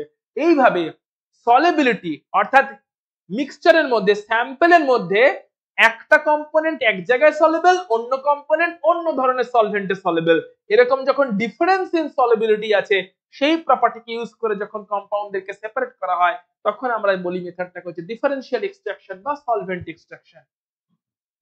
চলে যাচ্ছে আমরা নেক্সট মেথডে, যেটা কিনা আমাদের লাস্ট মেথড, যেটাকে বলছি ক্রোম্যাটোগ্রাফি। খুব ইম্পর্টেন্ট মেথড। কি বলছে দেখে নাও, চলো। সো ক্রোম্যাটোগ্রাফি কি বলছে দেখো। দ্য টেকনিক অফ ক্রোম্যাটোগ্রাফির যে টেকনিকটা is based on the difference on the rates at which the components of a mixture move through a porous medium called a stationary phase under the influence of some solvent or gas called the mobile phase. তাহলে কি বলছে পুরো ব্যাপারটা? বলছে ধরো কোন একটা মিক্সচারের মধ্যে দু তিনটে কম্পোনেন্ট আছে, দু তিনটে উপাদান আছে, যার মধ্যে একটা আমার টার্গেট, বাকিগুলো ইম্পিউরিটি। তাহলে যে মেথডের থ্রু দিয়ে ওই যে কোন একটা মিক্সচারের মধ্যে দু তিনটে কম্পোনেন্ট আছে বললাম, সেই কম্পোনেন্ট গুলোকে সেপারেট করা হবে কিভাবে? ওই কম্পোনেন্ট গুলো কোন একটা পোরাস মিডিয়াম বা একটা স্টেশনারি ফেজের থ্রু দিয়ে পাস করবে। স্টেশনারি ফেজ বলতে কি বোঝানো হয় আসছি। সো কম্পোনেন্টের টোটাল মিক্সচার গুলোকে কোন একটা সলভেন্টে ডিসলভ করা হবে, কম্পোনেন্টের টোটাল মিক্সচার গুলোকে একটা সলভেন্টে ডিসলভ করা হবে, দিয়ে সেই সলভেন্টটাকে একটা পোরাস মিডিয়াম বা একটা স্টেশনারি ফেজের থ্রু দিয়ে পাস করানো হবে। কম্পোনেন্ট গুলো ওই স্টেশনারি ফেজে অ্যাডজর্বড হয়ে যাবে, সারফেসে অ্যাডজর্বড হয়ে যাবে। তাহলে কম্পোনেন্ট গুলো স্টেশনারি ফেজের সারফেসে অ্যাডজর্বড হয়ে গেল। তারপরে ওই স্টেশনারি ফেজের থ্রু দিয়ে পাস করানো হবে একটা মোবাইল ফেজ, একটা সলভেন্ট, অন্য একটা সলভেন্ট। তখন ওই কম্পোনেন্ট গুলো আবার স্টেশনারি ফেজ থেকে ডিসলভ হবে, উঠে আসবে, এবং সবকটা কম্পোনেন্ট অবশ্যই ইকুয়ালি অ্যাডজর্বড হবে না, তাই সবকটা কম্পোনেন্ট অবশ্যই ইকুয়ালি ডিসলভড হবে না। কেউ বেশি অ্যাডজর্বড হবে, সে কম ডিসলভড হবে যখনই সলভেন্ট পাস করানো হবে, আর কেউ কম অ্যাডজর্বড হবে স্টেশনারি ফেজে, সে বেশি ডিসলভড হয়ে উঠে চলে আসবে যখনই সলভেন্টটাকে পাস করানো হবে স্টেশনারি ফেজের থ্রু দিয়ে, মোবাইল ফেজটাকে পাস করানো হবে স্টেশনারি ফেজের থ্রু দিয়ে। তাহলে যে আগে উঠে চলে এলো, আগে ডিসলভ হয়ে গেল, ও এখন মোবাইল ফেজের সঙ্গে ফ্লো করে যাবে এবং সেপারেটলি কালেক্ট হয়ে যাবে at the end of the beaker, at the end of the total system। আর যে বেশি অ্যাডজর্বড হয়েছিল সে স্লোলি ডিসলভড হবে, পরে পরে আস্তে আস্তে আসবে। এইভাবে যখন সেপারেশনটা হবে, ডিফারেন্ট স্পিডে আসবে, অর্থাৎ একটা পার্টিকুলার একটা সিস্টেম নেওয়া হচ্ছে, যে সিস্টেমের মধ্যে একটা স্টেশনারি ফেজ আছে, যে স্টেশনারি ফেজটা হচ্ছে একটা পোরাস কোন একটা মিডিয়াম, আর তার মধ্যে ঢালা হচ্ছে একটা সলভেন্ট যাকে বলা হচ্ছে মোবাইল ফেজ। ওই স্টেশনারি ফেজের মধ্যে কম্পোনেন্ট গুলোকে ঢেলে দেওয়া হচ্ছে, প্রথমে কোন একটা সলভেন্টে ডিসলভ করে মিক্সচার কম্পোনেন্টস গুলোকে ঢেলে দেওয়া হচ্ছে, ঢেলে দিয়ে কি করা হচ্ছে, ঢেলে দিয়ে ওয়েট করা হচ্ছে। মিক্সচারের মধ্যে যতগুলো কম্পোনেন্ট আছে তারা ডিফারেন্ট এক্সটেন্টে অ্যাডজর্বড হয়ে যাচ্ছে, কেউ বেশি কেউ কম, স্টেশনারি ফেজে অ্যাডজর্বড হয়ে গেল, তার সারফেসে আটকে গেল। এবারে মোবাইল ফেজ ঢেলে ওটাকে তুলে নেওয়ার চেষ্টা করা হচ্ছে। অবভিয়াসলি কেউ বেশি আটকেছে সে কম উঠে আসবে, কম ডিসলভ হবে, যে কম আটকেছে সে তাড়াতাড়ি ডিসলভ হয়ে যাবে, তাড়াতাড়ি উঠে চলে আসবে। যে তাড়াতাড়ি উঠে চলে এলো সে মোবাইল ফেজটার সঙ্গে ফ্লো করে গেল এবং এন্ড অফ দা সিস্টেমে বিকারের মধ্যে কালেক্ট হয়ে গেল, আলাদা হয়ে গেল। যে আস্তে আস্তে উঠে আসছিল, বেশি অ্যাডজর্বড হয়েছিল, আস্তে আস্তে ডিসলভ হচ্ছিল, সে স্লোলি মুভ করলো, অর্থাৎ তার মুভমেন্টের স্পিড বা রেট কম হলো এবং স্লোলি মুভ করে পরে পরে সে কালেক্ট হলো। এইভাবে কালেকশনটা যখন ডিফারেন্ট ওয়েতে ডিফারেন্ট টাইমে করা হলো, একটা বিকারের মধ্যে যে কিনা প্রথমে কালেক্ট করা হয়েছিল সেই বিকারের মধ্যে যে তাড়াতাড়ি ডিসলভ হয়ে গেছিল সেই কম্পোনেন্টটা চলে এলো, আর যে ধীরে ধীরে ডিসলভ হচ্ছিল, বেশি অ্যাডজর্ব হয়েছিল স্টেশনারি ফেজে, সেই কম্পোনেন্টটা ধীরে ধীরে এলো। এবং এইভাবে আমরা দুটো কম্পোনেন্টকে সেপারেট করলাম যে মেথডে, তাকে বলা হয় ক্রোমাটোগ্রাফি। নামটা ক্রোমাটোগ্রাফি কেন? কারণ যখনই যখনই এরকম কম্পোনেন্টের মিক্সচার গুলোকে কোনো একটা স্টেশনারি ফেজে ঢেলে দেওয়া হয়, তখন স্টেশনারি ফেজের মধ্যে সুন্দর কালার তৈরি হয়ে যায়, অর্থাৎ অ্যাডজর্ব যে হয়, সুন্দর সুন্দর কালার তৈরি করে অ্যাডজর্ব হয়, এবং তারপরে যখন সেপারেট হয়ে আসে তখন কালারফুল মিক্সচার পাওয়া যায়। যখন মোবাইল ফেজের মধ্যে ডিজলভ হয়ে গিয়ে, মোবাইল ফেজের থ্রু দিয়ে ডিজলভ হয়ে গিয়ে যখন আলাদা হয়ে সেপারেট হয়, আলাদা হয়ে যখন কালেক্ট হয়, তখন সুন্দর সুন্দর কালার তৈরি হয়, তাই এই মেথডের নাম ক্রোমাটোগ্রাফি। তো প্রথমে আমরা বুঝে নেওয়ার চেষ্টা করি স্টেশনারি ফেজ কাকে বলে। যখনই যাকে বলছি অ্যাডজর্বেন্ট বা স্টেশনারি ফেজ, অর্থাৎ যে মিডিয়ামটার মধ্যে কম্পোনেন্ট গুলোকে ঢালা হচ্ছে, যার জন্য মিক্সচারের কম্পোনেন্টস গুলো ওই মিডিয়ামের মধ্যে আটকে যাচ্ছে, অ্যাডজর্পশনের থ্রু দিয়ে আটকে যাচ্ছে, তখন সেই পার্টিকুলার ফেজটাকে বলা হচ্ছে, সেই পার্টিকুলার মিডিয়ামটাকে বলা হচ্ছে স্টেশনারি ফেজ। যে ইউজুয়ালি মুভ করছে না, যে বেসিক্যালি অ্যাডজর্ব করছে কাকে? কম্পোনেন্ট মিক্সচার গুলোকে। তো মিক্সচার কম্পোনেন্টস আর adsorbed in the stationary phase. Components গুলো কি হচ্ছে? উপাদানগুলো, কম্পোনেন্টস গুলো অ্যাডজর্বড হয়ে যাচ্ছে, অধিশোষণ হয়ে যাচ্ছে। অ্যাডজর্বড মানে অধিশোষণ। স্টেশনারি ফেজে কম্পোনেন্টস গুলো অ্যাডজর্বড হয়ে যাচ্ছে, আটকে আটকে যাচ্ছে, অধিশোষিত হয়ে যাচ্ছে। এবারে মোবাইল ফেজটা যখনই ঢালা হচ্ছে, ওই স্টেশনারি ফেজের গা বেয়ে বেয়ে যখনই মোবাইল ফেজ ঢালা হচ্ছে, তখনই কম্পোনেন্টস গুলো ডিজলভ হয়ে যাচ্ছে, উঠে উঠে আসছে, অধিশোষণের উল্টো হচ্ছে, উঠে উঠে আসছে, অর্থাৎ কম্পোনেন্টস আর ডিজলভড।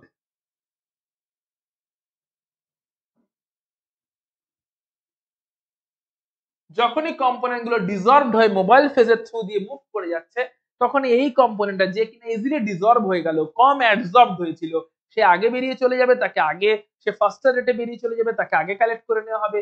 যে স্লোলি আসছে ডিজলভ হয়ে, সে স্লোয়ার রেটে আসবে, তাকে পরে কালেক্ট করা হবে। এইভাবে যখন সেপারেট আউটটা করা হয়, তখন সেই প্রিন্সিপালটাকে বলা হচ্ছে chromatography. So mixture of components দেওয়া হচ্ছে একজন বা দুজন বা তিনজন। এবারে ইউজুয়ালি এই স্টেশনারি ফেজটা কেমন হয়? ইউজুয়ালি এই স্টেশনারি ফেজটা হয় পোলার। বুদ্ধি করে বলো, তাহলে ধরো মিক্সচার অফ কম্পোনেন্টস নিয়েছি, অর্থাৎ দুটো কম্পোনেন্টের মিক্সচার আছে, একটা হচ্ছে এ কম্পোনেন্ট, একটা বি কম্পোনেন্ট। এর মধ্যে আমি ধরে নিচ্ছি এ কম্পোনেন্টটা পোলার আর বিটা অতটা পোলার নয়, বিটা নন পোলার, আমি এটাকে পোলার ধরে নিচ্ছি। তাহলে এ আর বি এর মিক্সচারটাকে যখনই আমি স্টেশনারি ফেজের মধ্যে ঢালবো, এ আর বি এর মিক্সচারটাকে একটা সলভেন্টে ডিজলভ করেছি, একটা যে কোনো সলভেন্টে, যেখানে তারা ডিজলভ হয়ে যাবে, এ এবং বি এর মিক্সচারটাকে কোন একটা কমন সলভেন্টে ডিজলভ করে দিয়েছি, দিয়ে একটা সলিউশন বানিয়ে দিয়েছি। ওই সলিউশনটাকে যখনই আমি স্টেশনারি ফেজে ঢালবো, কোন কম্পোনেন্টটা স্টেশনারি ফেজের গায়ে বেশি অ্যাডজর্বড হবে? যেহেতু স্টেশনারি ফেজটা পোলার, তাই যে পোলার কম্পোনেন্ট, সেই এ কম্পোনেন্টটা স্টেশনারি ফেজের গায়ে বেশি বেশি করে অ্যাডজর্বড বা অধিশোষিত হয়ে যাবে, এবং যেটা লেস পোলার, সেই বি কম্পোনেন্টটা, সেটাও স্টেশনারি ফেজের গায়ে অ্যাডজর্বড হবে, কিন্তু অতটাও ভালো অধিশোষণ হবে না, লুজ লুজ অধিশোষণ থাকবে, হালকা হালকা থাকবে।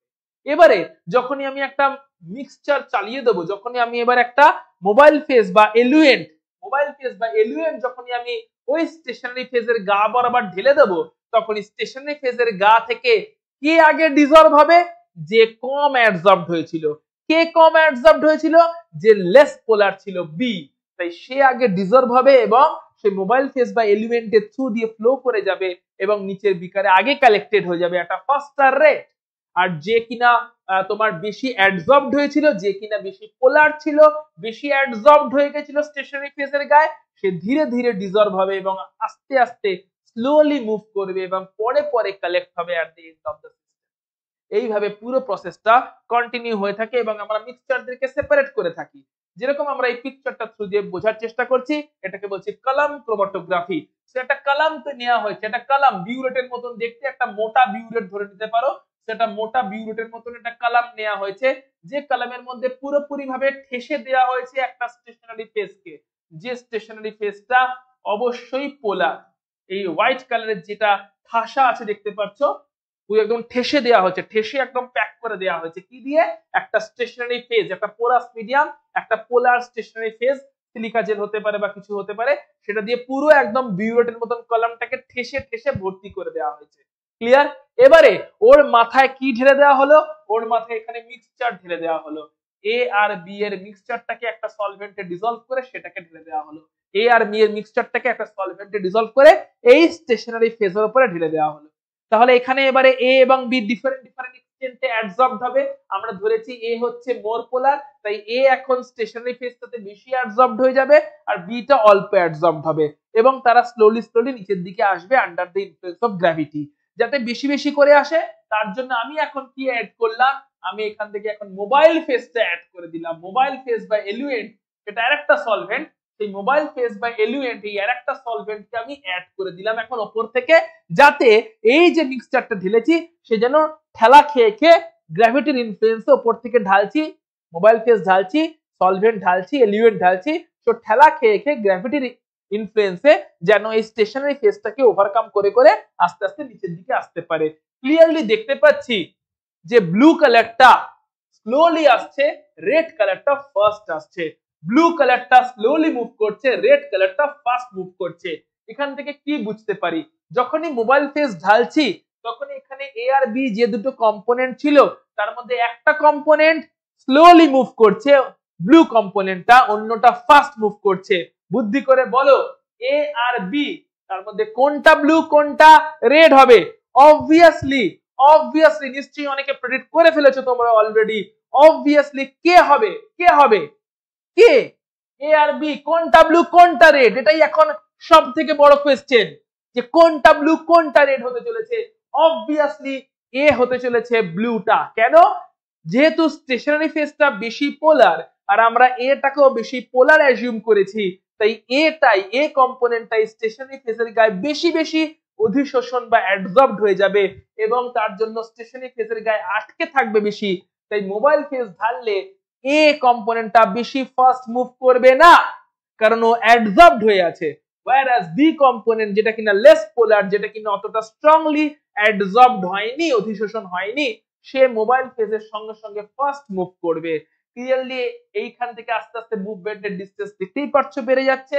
মোবাইল ফেজের সঙ্গে সঙ্গে বি কম্পোনেন্ট আগে কালেক্ট হয়ে গেল, তারপরে কিছুটা গ্যাপ পেয়ে গেলাম, লাস্টে এ কম্পোনেন্টটা কালেক্ট হলো।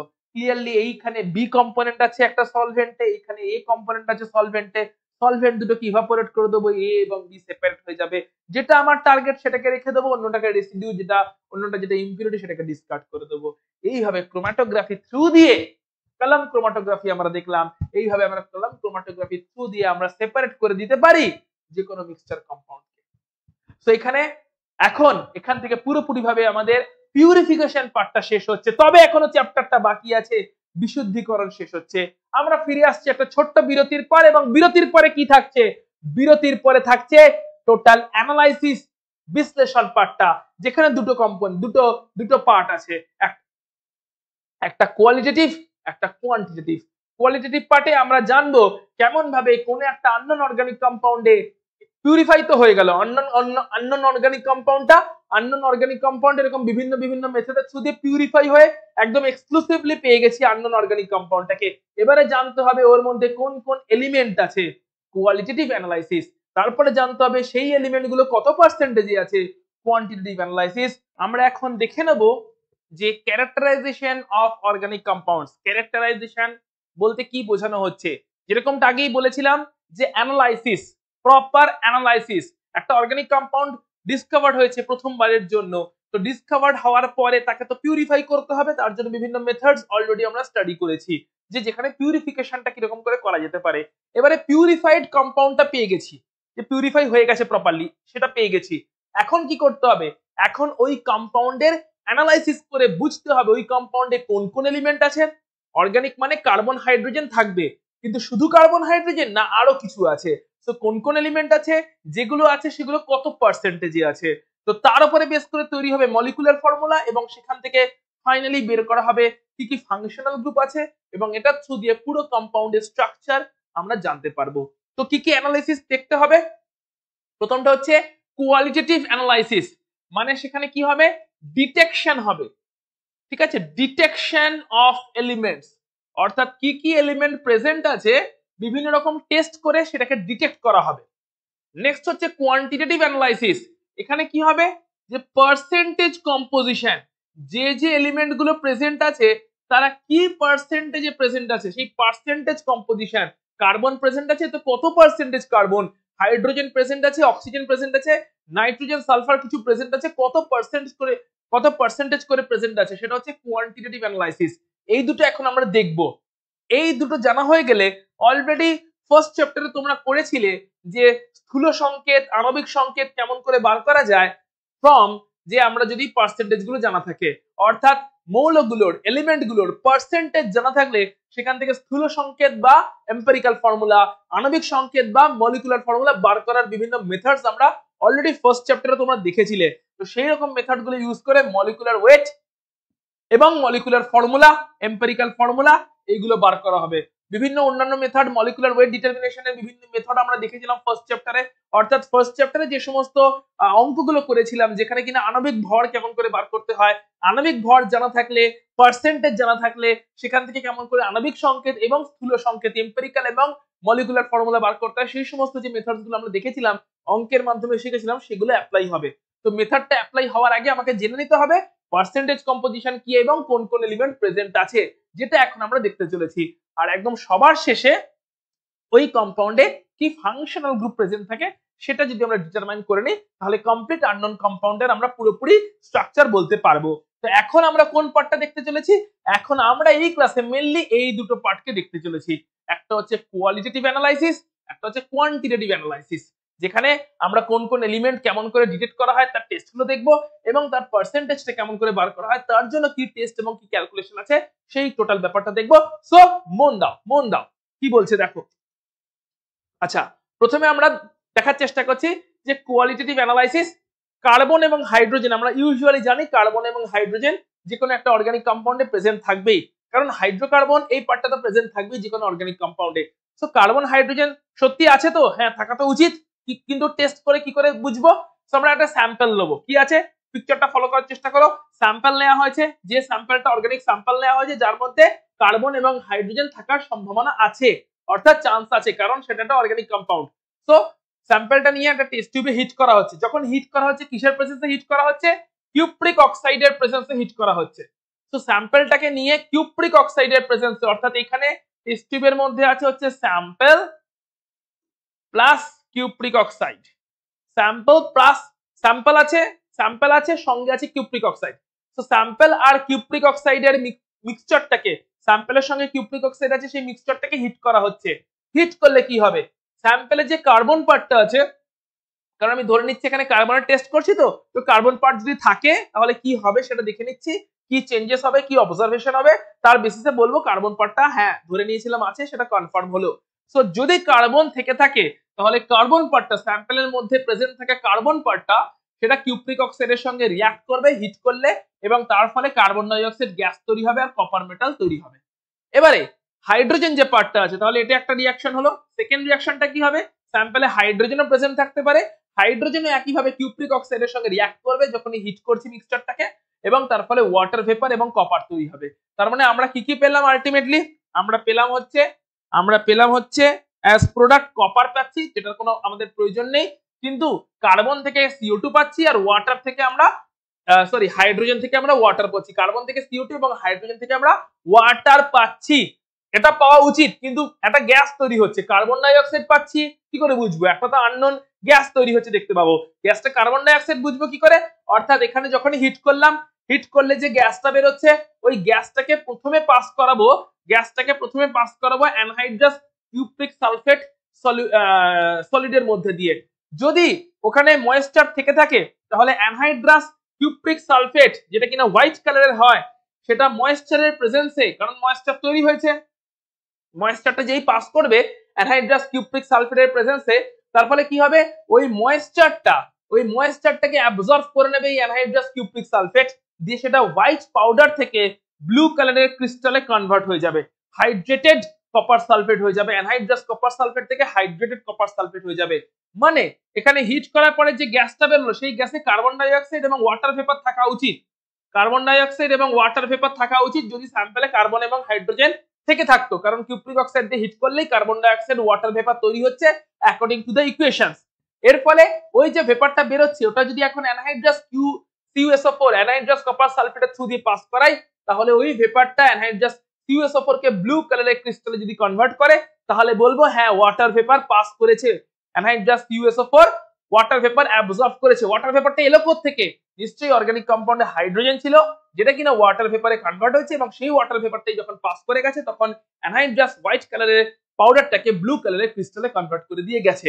এখান থেকে আমরা প্রুফ করতে পারলাম যে হাইড্রোজেন প্রেজেন্স আছে, হাইড্রোজেনের যে প্রেজেন্স আছে অ্যাজিউম করছিলাম, হ্যাঁ তার মানে যে স্যাম্পেলকে নিয়ে যদি আমরা কপার অক্সাইডের প্রেজেন্সে হিট করি তাহলে যে গ্যাস মিক্সচারটা বেরোচ্ছে সেই গ্যাস মিক্সচারটাকে অ্যানহাইড্রাস CuSO4 এর থ্রু দিয়ে পাস করালে অ্যানহাইড্রাস হোয়াইট কালারের CuSO4 যদি ব্লু কালারের ক্রিস্টালে কনভার্ট হয়ে যায় আমরা বলবো ওই গ্যাস মিক্সচারে ওয়াটার ভেপার প্রেজেন্ট ছিল। ওয়াটার ভেপারের হাইড্রোজেনের সোর্স কি? নিশ্চয়ই স্যাম্পেলকে যখন কপার অক্সাইডের সঙ্গে হিট করা হয়েছে তখনই হাইড্রোজেনটা ওয়াটার ভেপার তৈরি করেছে, মানে হাইড্রোজেন প্রেজেন্স আছে। একইভাবে ওয়াটার ভেপারটা তো অ্যাবজর্ব হয়ে গেল, অ্যানহাইড্রাস CuSO4 এর মধ্যে ওয়াটার ভেপার অ্যাবজর্ব হয়ে গেল। বাকি যে গ্যাসটা আছে তাহলে এখানে যদি ওয়াটার অ্যাবজর্ব হয়ে যায়, এখানে ওয়াটার আটকে গেল এবং ব্লু কালার দিয়ে দিল, তাহলে বাকি যে গ্যাসটা যাচ্ছে সেখানে কার্বন ডাই অক্সাইড থাকার কথা। তো কার্বন ডাই অক্সাইডের ডিটেকশনের টেস্ট কি? আমরা নিশ্চয়ই জানি যে লাইম ওয়াটারকে মিল্কি করে দেয়, অর্থাৎ আমরা একটা টেস্ট টিউব নেবো, সেখানে লাইম ওয়াটার নেবো। লাইম ওয়াটার মানে এই যে ক্যালসিয়াম হাইড্রোক্সাইডের সলিউশন, ঠিক আছে? লাইম ওয়াটারের থ্রু দিয়ে যখনই আননোন গ্যাসটাকে পাঠাবো, ট্রান্সপারেন্ট লাইম ওয়াটারের সলিউশন যদি মিল্কি হয়ে যায়, যদি ঘোলাটে হয়ে যায়, যদি টার্বিড হয়ে যায়, অর্থাৎ ঘোলা হয়ে গেল, ট্রান্সপারেন্ট ছিল, স্বচ্ছ ছিল লাইম ওয়াটারের সলিউশন, যেই কার্বন ডাই অক্সাইড গ্যাস পাঠালাম, আমি তো জানি না কোন গ্যাস যাচ্ছে, কিন্তু যে গ্যাসটা গেল সেটা যাওয়াতে দেখলাম লাইম ওয়াটারটা ঘোলাটে হয়ে গেছে, মিল্কি সলিউশন হয়ে গেছে, তখন আমরা বলবো যে আননোন গ্যাসটা নিশ্চয়ই কার্বন ডাই অক্সাইড ছিল যেটা পাস করার জন্য লাইম ওয়াটারটা স্বচ্ছ অবস্থা থেকে ঘোলাটে হয়ে গেছে। কেন? কারণ আমরা জানি কার্বন ডাই অক্সাইড গ্যাস যদি পাস করে ক্যালসিয়াম হাইড্রোক্সাইড লাইম ওয়াটারের থ্রু দিয়ে তাহলে ক্যালসিয়াম কার্বনেটের একটা ইনসলুবল সল্টের প্রেসিপিটেট তৈরি হয়, যার জন্য স্বচ্ছ সলিউশনটা, স্বচ্ছ দ্রবণটা ঘোলাটে হয়ে যায়, টার্বিড হয়ে যায়। তার মানে এইভাবে আমরা যদি এই অবজারভেশন গুলো পজিটিভ পাই তাহলে আমরা বলবো যে স্যাম্পেলে কার্বন এবং হাইড্রোজেন প্রেজেন্ট আছে। আমরা চলে যাবো এখন নেক্সট ডিটেকশনে। এগুলো চলছে সবই কোয়ালিটেটিভ, অর্থাৎ ডিটেকশন চলছে, ঠিক আছে? ডিটেকশন। নেক্সট হচ্ছে অক্সিজেন আছে কিনা কি করে বুঝবো? একইভাবে স্যাম্পেল, সেখানে যদি অক্সিজেন থেকে থাকে তো স্যাম্পেলটাকে হিট করব নাইট্রোজেন অ্যাটমসফিয়ারে। কেন? কারণ নর্মাল এয়ার এর মধ্যে হিট করবো না, কারণ এয়ারেও অক্সিজেন আছে। সো এয়ারে হিট করলে কি হবে? স্যাম্পেলটাকে যদি এয়ারে হিট করি তাহলে যে অক্সিজেনটা আসছে, যে অক্সিজেনটা রিঅ্যাক্ট করছে, সেই অক্সিজেনটা স্যাম্পেল থেকে এলো না এয়ার থেকে এলো বুঝতে পারা যাবে না। তাই নাইট্রোজেন অ্যাটমসফিয়ার তৈরি করতে হবে যেখানে কোনো এয়ার নেই, শুধু নাইট্রোজেন আছে। নাইট্রোজেন অ্যাটমসফিয়ারে স্যাম্পেলটাকে হিট করা হবে। তাহলে কি হবে? অক্সিজেন গ্যাস তৈরি হলো এবং তার সঙ্গে আদার গ্যাসেস তৈরি হলো। যে অক্সিজেন গ্যাসটা তৈরি হলো সেটা সঙ্গে যদি আমরা কার্বনের হিট করাই এট 1370 কেলভিন টেম্পারেচারে, কার্বনকে হিট করালাম, কার্বনকে রিঅ্যাক্ট করালাম, তাহলে কার্বন মনোক্সাইড গ্যাস তৈরি হবে।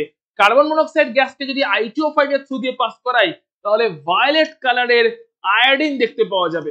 এই সবকটা টেস্ট যদি পজিটিভ হয় তাহলে বলবো স্যাম্পেলে নিশ্চয়ই অক্সিজেন ছিল, তাই স্যাম্পেলকে নাইট্রোজেন অ্যাটমসফিয়ারে হিট করাতে অক্সিজেন গ্যাসটা বেরিয়েছে। যে গ্যাসটার সঙ্গে আমরা চারকোলের হিট করিয়েছি এট 1370 কেলভিন, তার ফলে CO কার্বন মনোক্সাইড গ্যাস তৈরি হয়েছে, যে গ্যাসটা আবার I2O5 এর প্রেজেন্সে ভায়োলেট কালারের আয়োডিন লিবারেট করেছে। সবকটা অবজারভেশন, সবকটা স্টেপ যদি হয় এবং আলটিমেটলি যদি ভায়োলেট কালারের আয়োডিন দেখতে পাওয়া যায় তাহলে আমরা বলবো স্যাম্পেলের মধ্যে নিশ্চয়ই অক্সিজেন ছিল, তাই গিয়ে সবকটা স্টেপস হয়েছে এবং লাস্ট অবধি ভায়োলেট কালারের আয়োডিন আমরা দেখতে পাচ্ছি। যদি ভায়োলেট কালারের আয়োডিন দেখতে না পাওয়া যায় তাহলে বুঝতে হবে স্যাম্পেলে যাই গ্যাস বেরিয়েছিল কিনা কেন সেটা অন্য কোনো গ্যাস হতে পারে, বাট অক্সিজেন ছিল না, স্যাম্পেলে অক্সিজেন ছিল না, তাই নাইট্রোজেন অ্যাটমসফিয়ারে স্যাম্পেলকে হিট করতে কোনো অক্সিজেন গ্যাসও বেরোয়নি, ফার্দার রিঅ্যাকশনস গুলো হয়নি এবং আলটিমেটলি আয়োডিন, ভায়োলেট কালারের আয়োডিন লিবারেট হয়নি, অর্থাৎ স্যাম্পেলে অক্সিজেন নেই। সো অক্সিজেনের ডিটেকশন টেস্টটা এইভাবে আমরা করতে পারি। নেক্সট চলে যাচ্ছি আমরা, নেক্সট বলছি আমরা নাইট্রোজেনের ডিটেকশন। নাইট্রোজেনের ডিটেকশনের প্রথম টেস্ট হচ্ছে soda lime test. Soda lime কি করা হয়? ধরলাম কোন একটা কম্পাউন্ডের মধ্যে নাইট্রোজেন প্রেজেন্স আছে, ঠিক আছে? নাইট্রোজেন যদি প্রেজেন্স থাকে ওই কম্পাউন্ডটাকে সোডা এবং লাইমের প্রেজেন্সে হিট করা হবে। সোডা মানে হচ্ছে সোডিয়াম হাইড্রোক্সাইড আর লাইম মানে হচ্ছে ক্যালসিয়াম অক্সাইড। সোডা লাইম মানে হচ্ছে সোডিয়াম হাইড্রোক্সাইড আর ক্যালসিয়াম অক্সাইডের একটা মিক্সচার, যাকে বলা হয় সোডা লাইম। সো স্যাম্পেলটাকে নিয়ে যদি আমরা সোডা লাইমের প্রেজেন্সে হিট করি তাহলে একটা যদি পাঞ্জেন্ট স্মেল ওয়ালা গ্যাস তৈরি হয়, যেটা কিনা অ্যামোনিয়া গ্যাসের স্মেল। আমরা নিশ্চয়ই জানি আমাদের সকলের অ্যামোনিয়া গ্যাস খুবই পরিচিত, কারণ যত স্কুল আছে সমস্ত স্কুলের টয়লেটে সেই সুন্দর গ্যাসের গন্ধ পাওয়া যায়। আমরা সেই গ্যাসের গন্ধের সাথে খুবই পরিচিত। টয়লেটে যে সুন্দর গন্ধটা আমরা পাই স্কুলের টয়লেটে, সেটা আর কিছুই না, অ্যামোনিয়া গ্যাসের গন্ধ। সুতরাং সেই আমরা প্রত্যেকে অ্যামোনিয়া গ্যাসের গন্ধ, আর কোনো গ্যাস চিনি না চিনি, অ্যামোনিয়া গ্যাসের গন্ধের সঙ্গে আমরা সকলে একদম ক্লাস 1 থেকে হ্যাবিচুয়েটেড। স্কুলের টয়লেটের সামনে দাঁড়ালে, যে কোনো স্কুলের টয়লেটের সামনে দাঁড়াও, সুন্দর সুন্দর অ্যামোনিয়া গ্যাসের গন্ধ পাওয়া যায়। ওকে, তো সেই অ্যামোনিয়া গ্যাসের গন্ধ যদি এখানে তৈরি হয়, তাহলে বুঝতে হবে নো ডাউট স্যাম্পলে নাইট্রোজেন ছিল, নাইট্রোজেনটাই সোডা লাইমের সঙ্গে রিঅ্যাক্ট করে অ্যামোনিয়া গ্যাসে কনভার্ট হয়ে গেছে, যেটা আমরা স্মেল হিসেবে পাচ্ছি। কিন্তু এই টেস্টটা একটা লিমিটেশন আছে। লিমিটেশনটা কি? যদি নাইট্রোজেনটা নাইট্রো কম্পাউন্ড হিসেবে প্রেজেন্ট থাকে, বা নাইট্রোজেনটা ডাইঅ্যাজো গ্রুপ হিসেবে প্রেজেন্ট থাকে, মানে NO2 গ্রুপ হিসেবে নাইট্রোজেন প্রেজেন্ট আছে বা ডাইঅ্যাজো গ্রুপ হিসেবে নাইট্রোজেন প্রেজেন্ট আছে, যদি এরকম ভাবে প্রেজেন্ট থাকে, তাহলে সেই কম্পাউন্ডের সঙ্গে সোডা লাইমের রিঅ্যাকশনে অ্যামোনিয়া গ্যাস তৈরি হয় না। তাই নাইট্রোজেন প্রেজেন্ট আছে, যদি অ্যামোনিয়া গ্যাস তৈরি হয় বলবো নাইট্রোজেন প্রেজেন্ট আছে।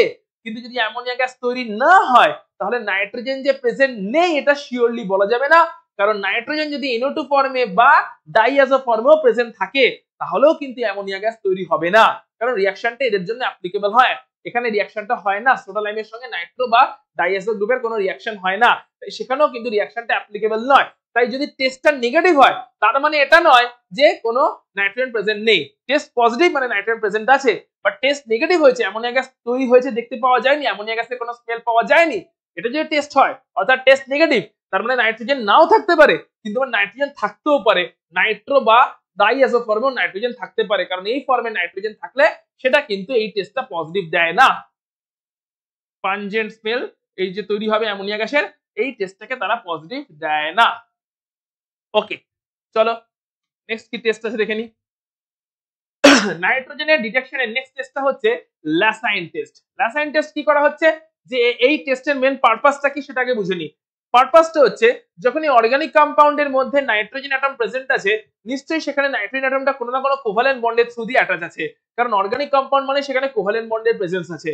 আমাদের টার্গেট হচ্ছে এই ল্যাসাইন টেস্টের থ্রু দিয়ে, আমাদের টার্গেট হচ্ছে যে কোভালেন্টলি যে নাইট্রোজেনটা বন্ড হয়ে আছে কম্পাউন্ডের মধ্যে, তাকে আয়নিক নাইট্রোজেনে কনভার্ট করে দেওয়া, যাতে আয়নিক ফর্মে নাইট্রোজেনটা এলে সেটা থ্রু দিয়ে আমরা টেস্ট করতে পারি, এবং সেই টেস্টের অবজারভেশন পজিটিভ পেলে আমরা বলতে পারি আয়নিক নাইট্রোজেনটা কোথা থেকে এসছে, নিশ্চয়ই কোভালেন্ট অবস্থায় নাইট্রোজেন ছিল স্যাম্পলের মধ্যে, অর্থাৎ এইভাবে ডিটেকশনটা আমরা সাকসেসফুল করতে পারি। তো তার জন্য কেমন করে করব টেস্টগুলো, স্টেপগুলো দেখে নেওয়া যাক। সেটা হচ্ছে কি, প্রথমে মল্টেন সোডিয়াম নেওয়া হয়েছে, মল্টেন সোডিয়ামের সঙ্গে স্যাম্পলকে হিট করে দেওয়া হয়েছে, একদম ফিউজ করে দেওয়া হয়েছে। ফিউশন, ফিউশন মানে একদম লাল টকটকে, একদম টকটকে লাল হয়ে যাবে, গনগনে যে লাল ব্যাপারটা আছে, ওই একদম টকটকে গনগনে লাল হওয়া অবধি হিট করে দেওয়া হয়েছে। মল্টেন সোডিয়াম নেওয়া হয়েছে, সোডিয়াম মেটালটাকে মেল্ট করা হয়েছে, সোডিয়াম মেটাল নিয়ে সেটাকে প্রথমে হিট করা হয়েছে, সোডিয়াম মেটাল নিয়ে সেটাকে হিট করে তাকে গলিয়ে দেওয়া হয়েছে, মল্টেন করে দেওয়া হয়েছে। তারপরে সেই মল্টেন সোডিয়ামের সঙ্গে স্যাম্পেলের রিঅ্যাকশন করানো হয়েছে। স্যাম্পেলের মধ্যে কার্বন এবং নাইট্রোজেন থাকার চান্স আছে, কার্বন তো আছেই অর্গানিক কম্পাউন্ড মানে, নাইট্রোজেনও আছে, এটা ধরে নিয়েই চলছি।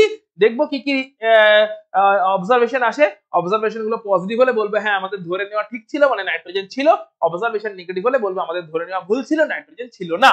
তো কি করা হচ্ছে, স্যাম্পেলের সঙ্গে মল্টেন সোডিয়াম, মল্টেন কন্ডিশনে সোডিয়াম আছে, তার সঙ্গে স্যাম্পেলের রিঅ্যাকশন করানো হচ্ছে, ফিউশন করানো হচ্ছে, একদম লাল টকটকে অবধি হিট করা হচ্ছে। তার ফলে এই যে কোভালেন্টলি বন্ডেড নাইট্রোজেন, ওটা এখন আয়নিক নাইট্রোজেনে কনভার্ট হয়ে গেল, সোডিয়াম সায়ানাইড তৈরি করলো। এরপরে কি হলো, এই সোডিয়াম সায়ানাইডের যে সলিউশনটা তৈরি হলো তাকে বলা হচ্ছে ল্যাসাইন এক্সট্রাক্ট। ঠিক আছে, সোডিয়াম সায়ানাইডের একটা সলিউশন তৈরি হলো, তাকে হট ওয়াটার দিয়ে এক্সট্রাক্ট করে নেওয়া, সোডিয়াম সায়ানাইড যেটা তৈরি হলো তাকে হট ওয়াটারের থ্রু দিয়ে এক্সট্রাক্ট করে নেওয়া হয়, দিয়ে যে সলিউশনটা পাওয়া যায় অন্য ইম্পিউরিটি গুলোকে ফেলে দেওয়া হয়, দিয়ে সোডিয়াম সায়ানাইডের যে সলিউশনটা পাওয়া যায় তাকে বলা হচ্ছে ল্যাসাইন এক্সট্রাক্ট। এবারে ওই ল্যাসাইন এক্সট্রাক্ট যার মধ্যে কিনা সোডিয়াম সায়ানাইড প্রেজেন্ট আছে, সেখানে সামান্য ফেরাস সালফেট দেওয়া হলো, তার ফলে তৈরি হলো ফেরাস সায়ানাইড এবং সোডিয়াম সালফেট। তারপরে এই ফেরাস সায়ানাইডের সঙ্গে আবার সোডিয়াম সায়ানাইড রিঅ্যাক্ট করলো, দিয়ে তৈরি হলো সোডিয়াম হেক্সা সায়ানোফেরেট, এই কমপ্লেক্স কম্পাউন্ডটা। এরপরে ওই কমপ্লেক্স কম্পাউন্ডটা যেটা তৈরি হলো তার মধ্যে সামান্য FeCl3 দেওয়া হলো, তার ফলে একটা প্রুশিয়ান ব্লু কালার তৈরি হলো, প্রুশিয়ান ব্লু কালার তৈরি হলো, কারণ তখন আয়রন হেক্সা সায়ানোফেরেট এই কমপ্লেক্সটা তৈরি হয়ে গেল।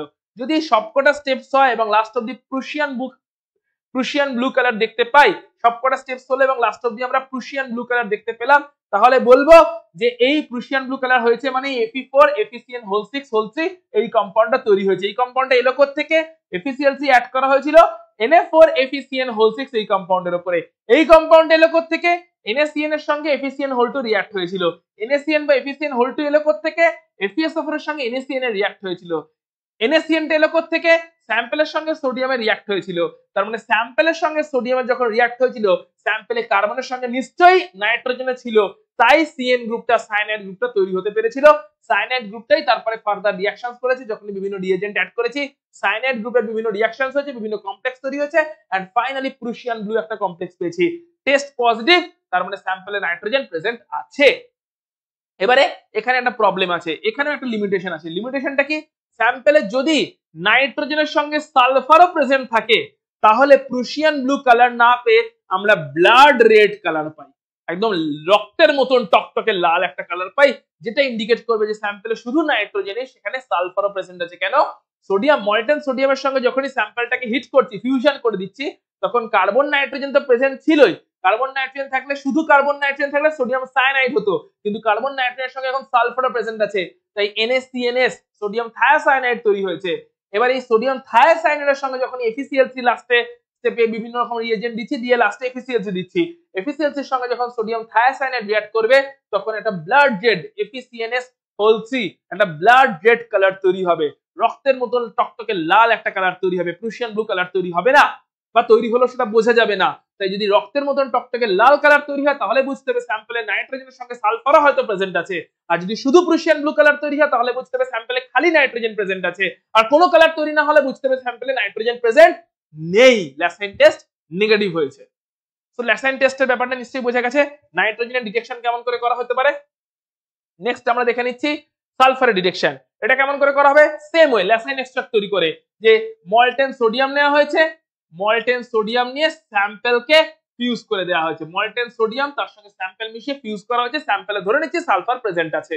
তাহলে মল্টেন সোডিয়াম, সোডিয়ামকে নিয়ে মেল্ট করা হয়েছে, তার মধ্যে স্যাম্পল অ্যাড করা হয়েছে, তারপরে দেখে একদম লাল টকটকে গনগনে একদম টকটকে লাল হওয়া পর্যন্ত হিট করে দেওয়া হয়েছে, যেটাকে বলা হচ্ছে ফিউশন।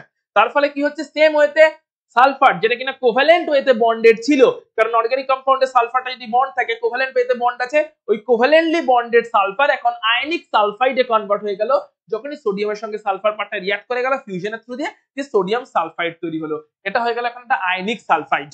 এবারে এখন ওই আয়নিক সালফাইড যেটা তৈরি হলো, যদি সেখানে সত্যি সালফার থেকে থাকে তাহলে আয়নিক সালফাইডটা তৈরি হবে, সোডিয়াম সালফাইডটা তৈরি হবে। এবার এই তৈরি হওয়া সোডিয়াম সালফাইড তার সঙ্গে যদি সোডিয়াম নাইট্রোপ্রোসাইড সলিউশন অ্যাড করা হয়, সোডিয়াম নাইট্রোপ্রোসাইড সলিউশনের ফর্মুলা কি? Na2FeCN5NO।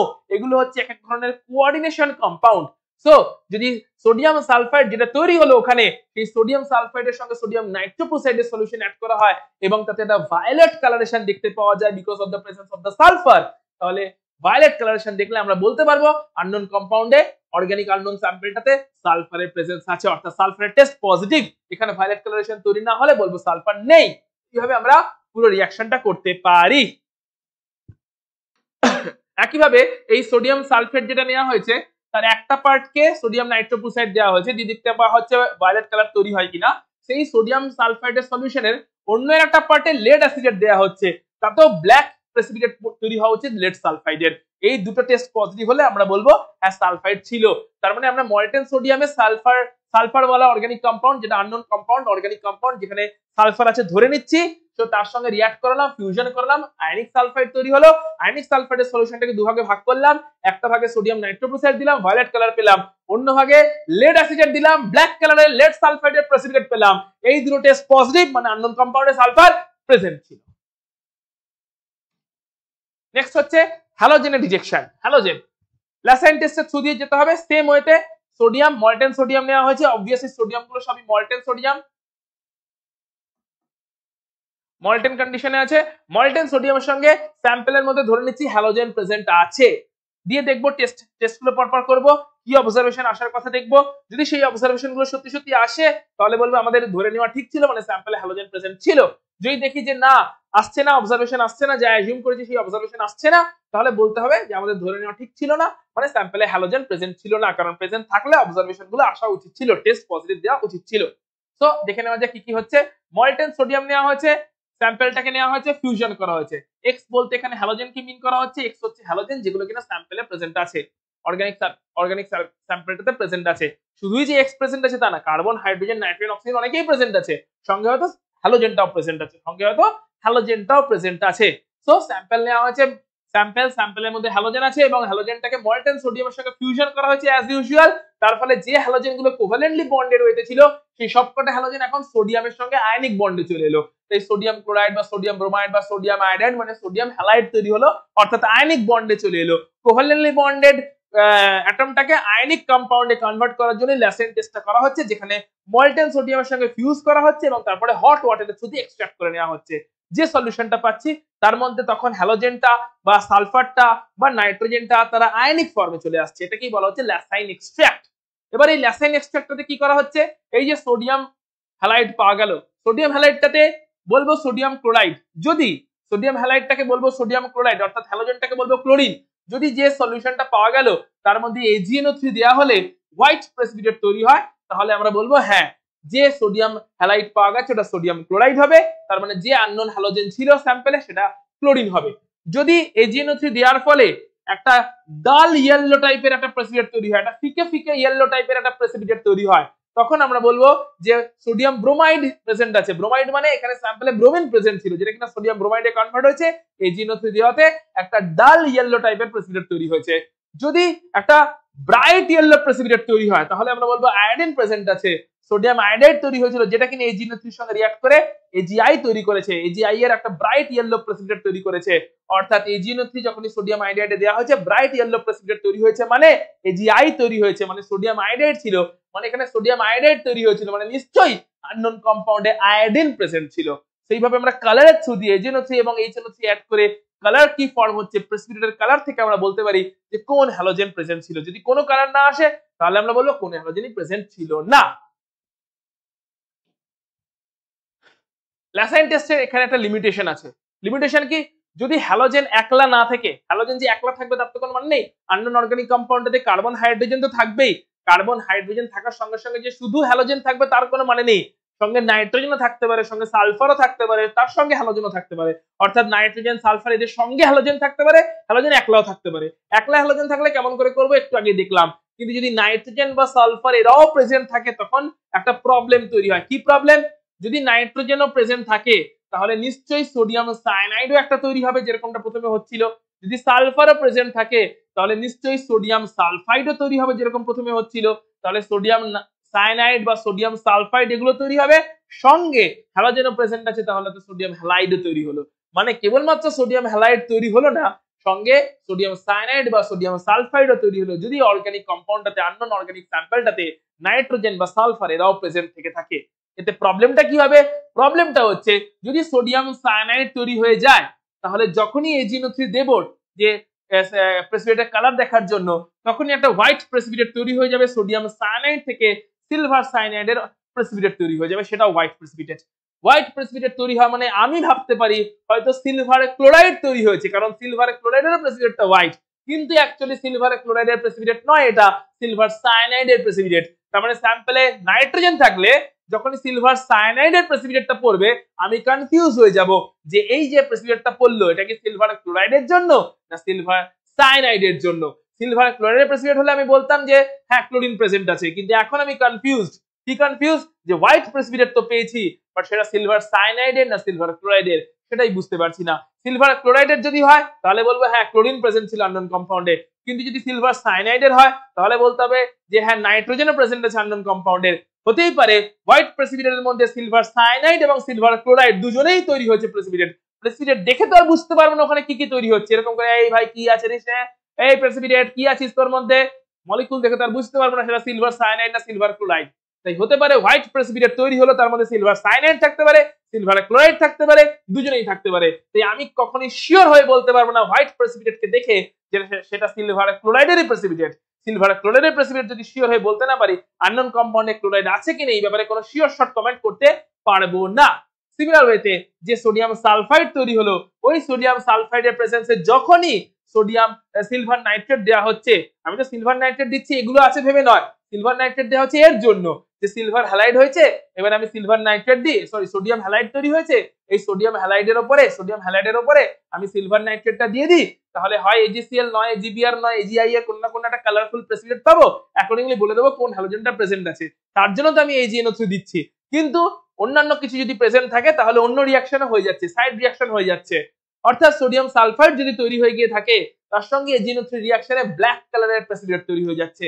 একবার ব্ল্যাক প্রেসিপিটেট তৈরি হলে সেখানে আর হোয়াইট প্রেসিপিটেট, ইয়েলো প্রেসিপিটেট এগুলো তৈরি হয়ও বা সেই কালারটা পুরোপুরিভাবে মাস্ক হয়ে যাবে, পুরোপুরিভাবে ঢেকে যাবে। ব্ল্যাক প্রেসিপিটেটের প্রেজেন্সে হোয়াইট বা ইয়েলো প্রেসিপিটেট গুলো আর দেখাই যাবে না, বোঝাই যাবে না। তাই ব্ল্যাক প্রেসিপিটেটের ভেতরে কোনো হোয়াইট বা ইয়েলো প্রেসিপিটেট তৈরি হয়েছে কিনা, অর্থাৎ silver chloride, silver bromide, silver iodide এদের প্রেসিপিটেট কি তৈরি হলো এই সোডিয়াম হ্যালাইড থেকে, যখনই AgNO3 দিলাম এটা বোঝা যাবে না যদি একবার ব্ল্যাক প্রেসিপিটেট তৈরি হয়ে যায়। সুতরাং এইটা হচ্ছে একটা প্রবলেম যে স্যাম্পলে নাইট্রোজেন এবং সালফার যদি প্রেজেন্ট থাকে তাহলে সোডিয়াম হ্যালাইড যখনই তৈরি হলো, স্যাম্পলে হ্যালোজেনও প্রেজেন্ট ছিল, মলিবডেনাম সোডিয়ামের সঙ্গে রিঅ্যাকশন করলাম, যে ল্যাসাইন এক্সট্রাক্টটাতে যখন সোডিয়াম হ্যালাইড তৈরি হলো সঙ্গে সোডিয়াম সায়ানাইড সোডিয়াম সালফাইড তৈরি হলো, যারা রিঅ্যাকশনে ইন্টারফেয়ার করছে, যারা প্রেসিপিটেটের ফরমেশন থেকে কি হ্যালোজেন আছে এটা বুঝতে কনফিউশন তৈরি করছে। তার জন্য উপায় কি? তার জন্য যখনই স্যাম্পলটাতে ল্যাসাইন এক্সট্রাক্ট বানিয়ে নিলাম, অর্থাৎ মলিবডেনাম সোডিয়ামের সঙ্গে স্যাম্পলকে হিট করেছি, যা ইচ্ছা হয়ে যাক, তাকে হট ওয়াটার এক্সট্রাক্ট করে নিয়েছি, ল্যাসাইন এক্সট্রাক্ট বানিয়ে নিয়েছি, সেই ল্যাসাইন এক্সট্রাক্টটাকে নাইট্রিক অ্যাসিড দিয়ে বয়েল করে দেওয়া হয়। নাইট্রিক অ্যাসিড দিয়ে যদি বয়েল করে দেওয়া হয় তাহলে ওখানে যদি কোনো রকম সোডিয়াম সায়ানাইড থেকে থাকে সেটা HCN গ্যাস হিসেবে আউট হয়ে যায়, যদি কোনো রকম সোডিয়াম সালফাইড থেকে থাকে সেটা H2S গ্যাস হিসেবে আউট হয়ে যায়।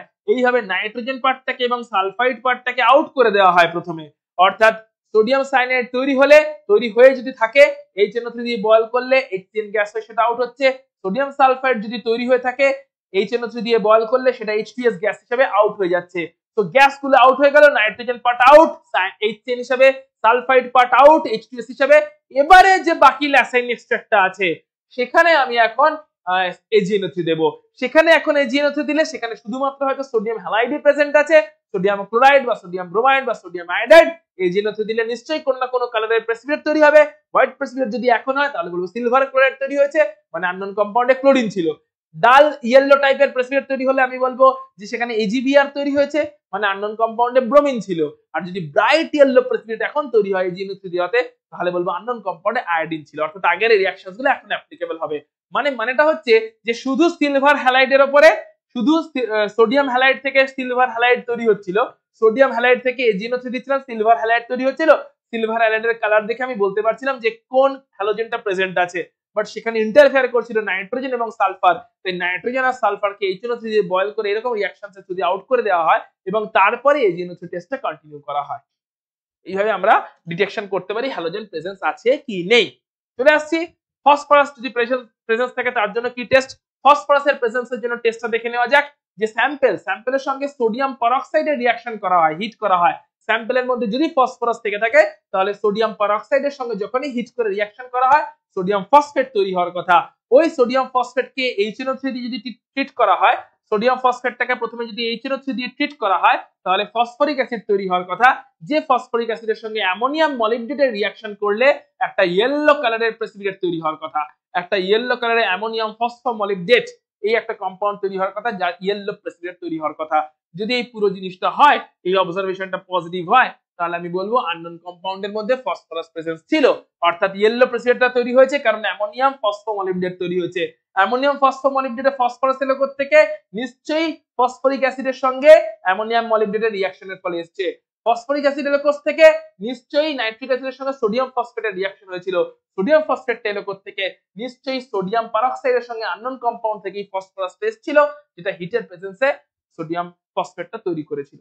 সেইভাবে আমরা বিভিন্ন আননোন কম্পাউন্ড গুলোকে যে ডিটেক্ট করলাম, এতক্ষণ পর্যন্ত কি করলাম, টেস্ট পজিটিভ হচ্ছে কিনা চেক করে ডিটেক্ট করলাম, এই ডিটেকশনটাকে বলা হলো কোয়ালিটেটিভ অ্যানালাইসিস।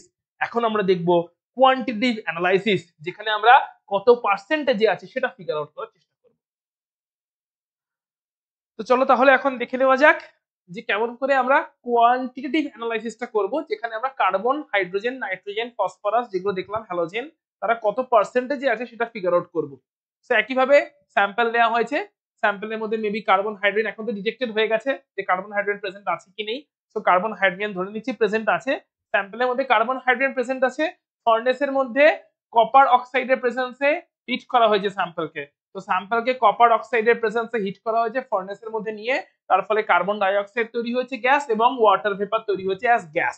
কি করা হচ্ছে তারপরে, যে কার্বন ডাই অক্সাইডটা তৈরি হলো তাকে একটা পটাশ বাল্বের মধ্যে কালেক্ট করা হচ্ছে, যার মধ্যে KOH সলিউশন প্রেজেন্ট আছে। কেন? কারণ KOH হচ্ছে কার্বন ডাই অক্সাইডকে অ্যাবজর্ব করে নেয়। আবার যে ওয়াটার ভেপারটা তৈরি হয়েছে তাকে একটা অ্যানহাইড্রাস ক্যালসিয়াম ক্লোরাইড টিউবের থ্রু দিয়ে কালেক্ট করা হচ্ছে, কারণ ময়েশ্চারকে অ্যানহাইড্রাস ক্যালসিয়াম ক্লোরাইড অ্যাবজর্ব করে নেয়। তাহলে এখান থেকে ফর্মুলা থ্রু দিয়ে আমরা জানতে পারবো যে কেমন ভাবে আমরা কত পার্সেন্টেজ কার্বন আছে বা কত পার্সেন্টেজ হাইড্রোজেন আছে। কার্বনের পার্সেন্টেজ হবে হচ্ছে 12 ইনটু কার্বন ডাই অক্সাইড কতটা তৈরি হয়েছে। কতটা তৈরি হয়েছে কি করে পাবো, যে পটাশ বাল্বের মাস যত ছিল কার্বন ডাই অক্সাইডকে অ্যাবজর্ব করবার আগে এবং তারপরে মাস বেড়ে যত হলো কার্বন ডাই অক্সাইড অ্যাবজর্ব করবার পরে, সুতরাং সেটাই হচ্ছে কার্বন ডাই অক্সাইডের মাস ইনটু 100 ডিভাইডেড বাই 44, যেটা কার্বন ডাই অক্সাইডের আণবিক ভর molecular weight, into organic compound কতটা নিয়েছিলাম। এই যে ফার্নেসে অর্গানিক কম্পাউন্ডটা নিয়েই তো কপার অক্সাইডের প্রেজেন্সে হিট করেছি, তো অর্গানিক কম্পাউন্ড অরিজিনালি যতটা নিয়েছিলাম সেই মাসটা। একইভাবে হাইড্রোজেনের পার্সেন্টেজ বেরোবে 2 ইনটু ওয়াটার কতটা তৈরি হয়েছে ইনটু 100 বাই 18 ওয়াটারের আণবিক ভর into mass of organic compound কতটা নিয়েছিলাম।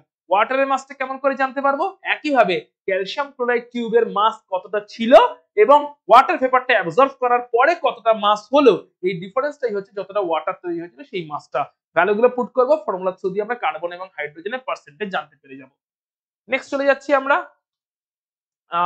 নাইট্রোজেনের ডিটেকশন। এর দুটো মেথড আছে। প্রথম মেথডটা হচ্ছে ডুমাস মেথড। কি করা হচ্ছে, একইভাবে যে আননোন অর্গানিক কম্পাউন্ডটাকে নেওয়া হয়েছে এবং কপার অক্সাইডের প্রেজেন্সে ফার্নেসের মধ্যে হিট করা হচ্ছে। এখানে ফার্নেস আছে, ফার্নেসের মধ্যে কপার অক্সাইড আছে এবং কপার অক্সাইডের প্রেজেন্সে পুরো যে আননোন কম্পাউন্ডটা নেওয়া হয়েছে তাকে র্যান্ডমলি একদম ভালোভাবে হিট করা হচ্ছে। হিট করার ফলে কার্বন ডাই অক্সাইড গ্যাস তৈরি হচ্ছে, ওয়াটার ভেপার তৈরি হচ্ছে, নাইট্রোজেনের বিভিন্ন গ্যাস তৈরি হচ্ছে, সঙ্গে কিছুটা কপার মেটালও তৈরি হচ্ছে। এবারে যে কার্বন পার্টিকেল যেগুলো পড়েছিল সেগুলো কার্বন ডাই অক্সাইড গ্যাসে কনভার্ট হয়ে যাচ্ছে, হাইড্রোজেন গুলো ওয়াটার ভেপারে কনভার্ট হয়ে যাচ্ছে, নাইট্রোজেন গুলো নাইট্রোজেন এবং অন্যান্য অক্সাইডে কনভার্ট হয়ে যাচ্ছে, অন্যান্য অক্সাইড গুলো আবার কপারের সঙ্গে রিঅ্যাক্ট করে কপার অক্সাইড এবং নাইট্রোজেন গ্যাস তৈরি করছে।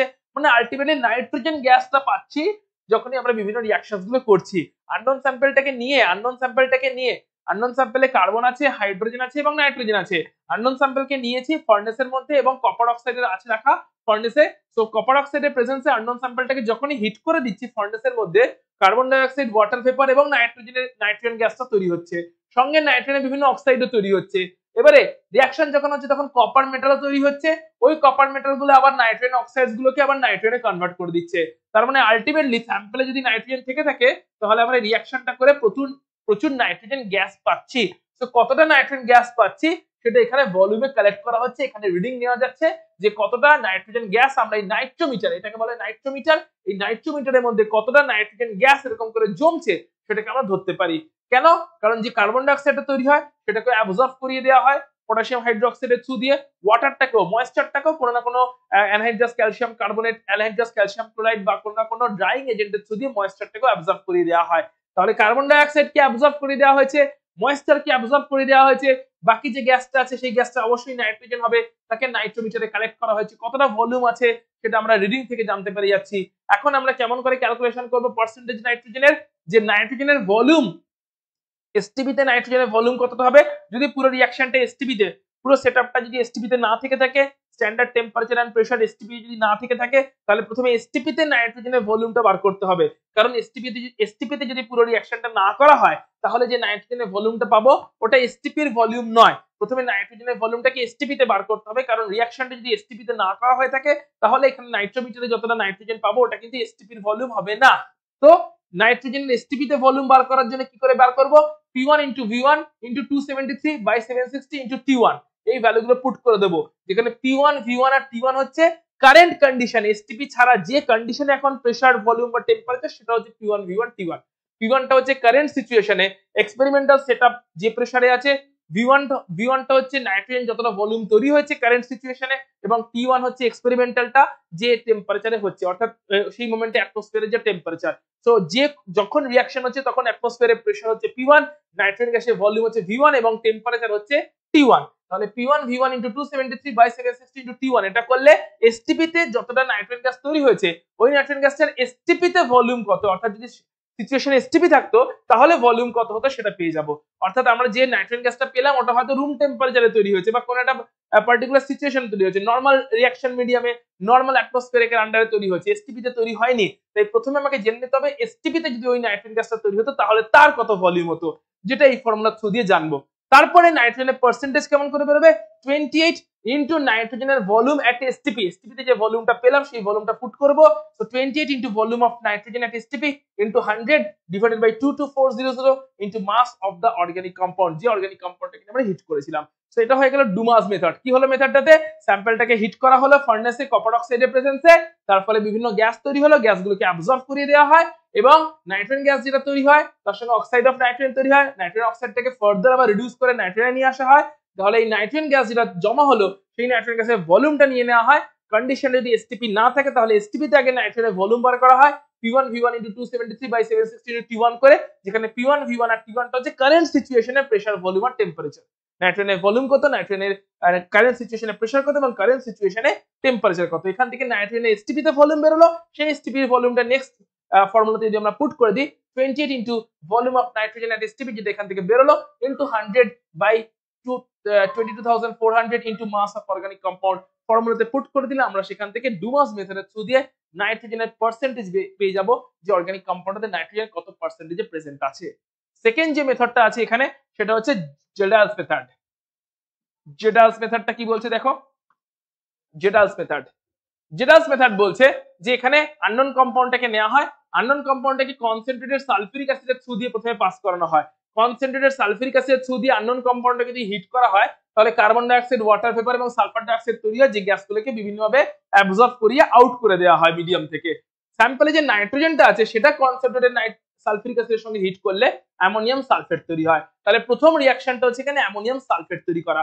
মানেটা কি, প্রথমে রিঅ্যাকশনটা যেটা হচ্ছে কার্বন, হাইড্রোজেন এবং সালফার যে পার্টটা আছে, কার্বন, হাইড্রোজেন এবং সালফার এগুলো স্যাম্পলে প্রেজেন্ট থাকতেই পারে। তো কার্বন, হাইড্রোজেন, সালফার মানে স্যাম্পলটাকে কনসেন্ট্রেটেড সালফিউরিক অ্যাসিডের প্রেজেন্সে হিট করা হচ্ছে, এটাই হচ্ছে মেথডটা। স্যাম্পলটাকে কনসেন্ট্রেটেড সালফিউরিক অ্যাসিডের প্রেজেন্সে হিট করা হচ্ছে ফার্নেসের মধ্যে। এর ফলে কি হচ্ছে, এর ফলে যখনই কনসেন্ট্রেটেড সালফিউরিক অ্যাসিড দিয়ে হিট করা হবে স্যাম্পলকে, তখন স্যাম্পলের মধ্যে যে কার্বন পার্ট আছে সেটা কার্বন ডাই অক্সাইড তৈরি করে আউট হবে, হাইড্রোজেন পার্টটা ওয়াটার ভেপার তৈরি করে আউট হবে, সালফার পার্টটা সালফার ডাই অক্সাইড তৈরি করে আউট হয়ে যাবে। আউট যদি নাও হয় গ্যাসিয়াস কন্ডিশনে, আমরা বিভিন্ন রকম সাবস্টেন্সের থ্রু দিয়ে তাদেরকে অ্যাবজর্ব করে নিতে পারবো। যেরকম কার্বন ডাই অক্সাইড বা সালফার ডাই অক্সাইডকে অ্যাকুয়াস কেওএইচ এর থ্রু দিয়ে পাস করালে সেখানে অ্যাবজর্ব হয়ে যাবে, আর অ্যানহাইড্রাস ক্যালসিয়াম ক্লোরাইড থ্রু দিয়ে ওয়াটার ভেপারটা অ্যাবজর্ব হয়ে যাবে। তাহলে স্যাম্পলে যে নাইট্রোজেন পার্টটা আছে সেই নাইট্রোজেন পার্টটা কনসেন্ট্রেটেড সালফিউরিক অ্যাসিডের সঙ্গে সেটাও রিঅ্যাক্ট করবে এবং তার ফলে তৈরি হবে অ্যামোনিয়াম সালফেট। এটা হয়ে গেল ফার্স্ট স্টেপটা, অ্যামোনিয়াম সালফেট তৈরি হলো, NH4 2SO4 অ্যামোনিয়াম সালফেট তৈরি হয়ে গেল। এবারে কি হবে, ওই তৈরি হওয়া অ্যামোনিয়াম সালফেটের সঙ্গে NaOH এর রিঅ্যাকশন করানো হয়, NaOH কে হিট করা হয়, তার ফলে তৈরি হয় অ্যামোনিয়া গ্যাস। এবারে যে অ্যামোনিয়া গ্যাস তৈরি হলো ওই অ্যামোনিয়া গ্যাসকে একটা নন ভলিউম এবং নন ভলিউমের একটা অ্যাসিডের থ্রু দিয়ে, সালফিউরিক অ্যাসিডের থ্রু দিয়ে পাস করানো হয়। অ্যামোনিয়া গ্যাসটা সালফিউরিক অ্যাসিডের থ্রু দিয়ে পাস করলো, যে সালফিউরিক অ্যাসিডের ভলিউমটা আমার জানা আছে, ভলিউমটা আমার কি আছে, ভলিউমটা জানা আছে, স্ট্রেংথ আমার জানা আছে, তার থ্রু দিয়ে অ্যামোনিয়া গ্যাসটাকে পাস করানো হলো। তার ফলে অ্যামোনিয়া গ্যাসটা অবশ্যই সালফিউরিক অ্যাসিডটাকে কিছুটা নিউট্রালাইজ করে দেবে, কারণ অ্যামোনিয়া গ্যাস তৈরি হচ্ছে তাকে সালফিউরিক অ্যাসিড সলিউশনের মধ্যে দিয়ে পাস করানো হয়েছে, যে সালফিউরিক অ্যাসিড সলিউশনের ভলিউম এবং নরমালিটি, স্ট্রেংথ এগুলো আমার জানা আছে। এর ফলে কি হবে, কিছুটা অ্যামোনিয়া গ্যাস কিছুটা সালফিউরিক অ্যাসিডকে নিউট্রালাইজ করে দেবে। বাকি যে অ্যাসিডটা আছে সেই বাকি অ্যাসিডটার সঙ্গে ব্যাক টাইট্রেশন করা হলো সোডিয়াম হাইড্রোক্সাইডের থ্রু দিয়ে, অর্থাৎ একটা নন ভলিউমে সোডিয়াম হাইড্রোক্সাইড সলিউশন এবং তার স্ট্রেংথ নেওয়া হলো। সো অর্থাৎ নন স্ট্রেংথের সোডিয়াম হাইড্রোক্সাইড সলিউশনের থ্রু দিয়ে রিমেনিং অ্যাসিডটার ব্যাক টাইট্রেশন করা হলো। তাহলে ব্যাক টাইট্রেশনের থ্রু দিয়ে ব্যাক টাইট্রেশনের থ্রু দিয়ে আমরা কি জানতে পারলাম, ব্যাক টাইট্রেশনের থ্রু দিয়ে আমরা জানতে পারলাম যে রিমেনিং অ্যাসিড কতটা ছিল। অ্যামোনিয়া গ্যাস পাস করার পরে তো কিছুটা অ্যাসিড নিউট্রালাইজ হয়ে গেছে, কিছুটা সালফিউরিক অ্যাসিড নিউট্রালাইজ হয়ে গেছে, তাহলে বাকি কতটা আছে সেটা আমরা ব্যাক টাইট্রেশন করলাম যখন সোডিয়াম হাইড্রোক্সাইডের থ্রু দিয়ে, তখন আমরা জানতে পারলাম। এবং সেখান থেকে আমরা ক্যালকুলেশন কি দেখছি যে নাইট্রোজেনের পার্সেন্টেজ কেমন করে বেরোবে, 1.4 into normality of the acid, মানে এই যে সালফিউরিক অ্যাসিড যেটা নিয়েছিলাম তার নরমালিটি যেটা আমরা ব্যাক টাইট্রেশন করে বার করে নিচ্ছি, into volume of the acid used by ammonia, ammonia কতটা ভলিউমে সালফিউরিক অ্যাসিডকে কনজিউম করে নিয়েছে, নিউট্রালাইজ করে দিয়েছে, divided by weight of the organic compound, অর্থাৎ অর্গানিক কম্পাউন্ডের ওয়েট কত ছিল, ইনিশিয়ালি যে অর্গানিক কম্পাউন্ড নিয়ে আমরা হিট করেছিলাম তার ওয়েটটা কত ছিল। এই ফর্মুলাতে আমরা ডেটাগুলো পুট যদি করে দিই তাহলে আমরা নাইট্রোজেনের পার্সেন্টেজ এখান থেকে পেয়ে যাব। সিমিলারলি আমরা যদি হ্যালোজেনের পার্সেন্টেজ পেতে চাই তাহলে কি করব, তাহলে একইভাবে আমরা আমাদের হ্যালোজেন ওয়ালা যে কম্পাউন্ডটা আছে, ঠিক আছে, আমরা জানি প্রেসিপিটেট তৈরি হয়, এবং সিলভার হ্যালাইডের প্রেসিপিটেট তৈরি হয়, বিভিন্ন কালারের হ্যালাইডের প্রেসিপিটেট তৈরি হয়। কালার দেখে আমরা বুঝতে পারি যে কোন হ্যালাইড প্রেজেন্ট আছে, silver chloride, silver bromide, silver iodide, colour থেকে আমরা বুঝতে পারি। তো এখানে কি সিচুয়েশনটা হচ্ছে, এখানে ক্লোরিনের পার্সেন্টেজ কেমন করে পাবো, তো কি করা হচ্ছে, বলছে অর্গানিক সাবস্টেন্সটাকে নিয়ে নাইট্রিক অ্যাসিডের প্রেজেন্সে, ফিউমিং নাইট্রিক অ্যাসিডের প্রেজেন্সে হিট করা হচ্ছে, অর্গানিক সাবস্টেন্সটাকে নিয়ে ফিউমিং নাইট্রিক অ্যাসিডের প্রেজেন্সে হিট করা হচ্ছে, এবং তার ফলে সোডিয়াম এবং তারপরে সেখানে এজিএনওচ দেওয়া হচ্ছে, এজিএনওচ দিয়ে তাহলে সেখান থেকে সোডিয়াম হ্যালাইডের প্রেসিপিটেট তৈরি হচ্ছে।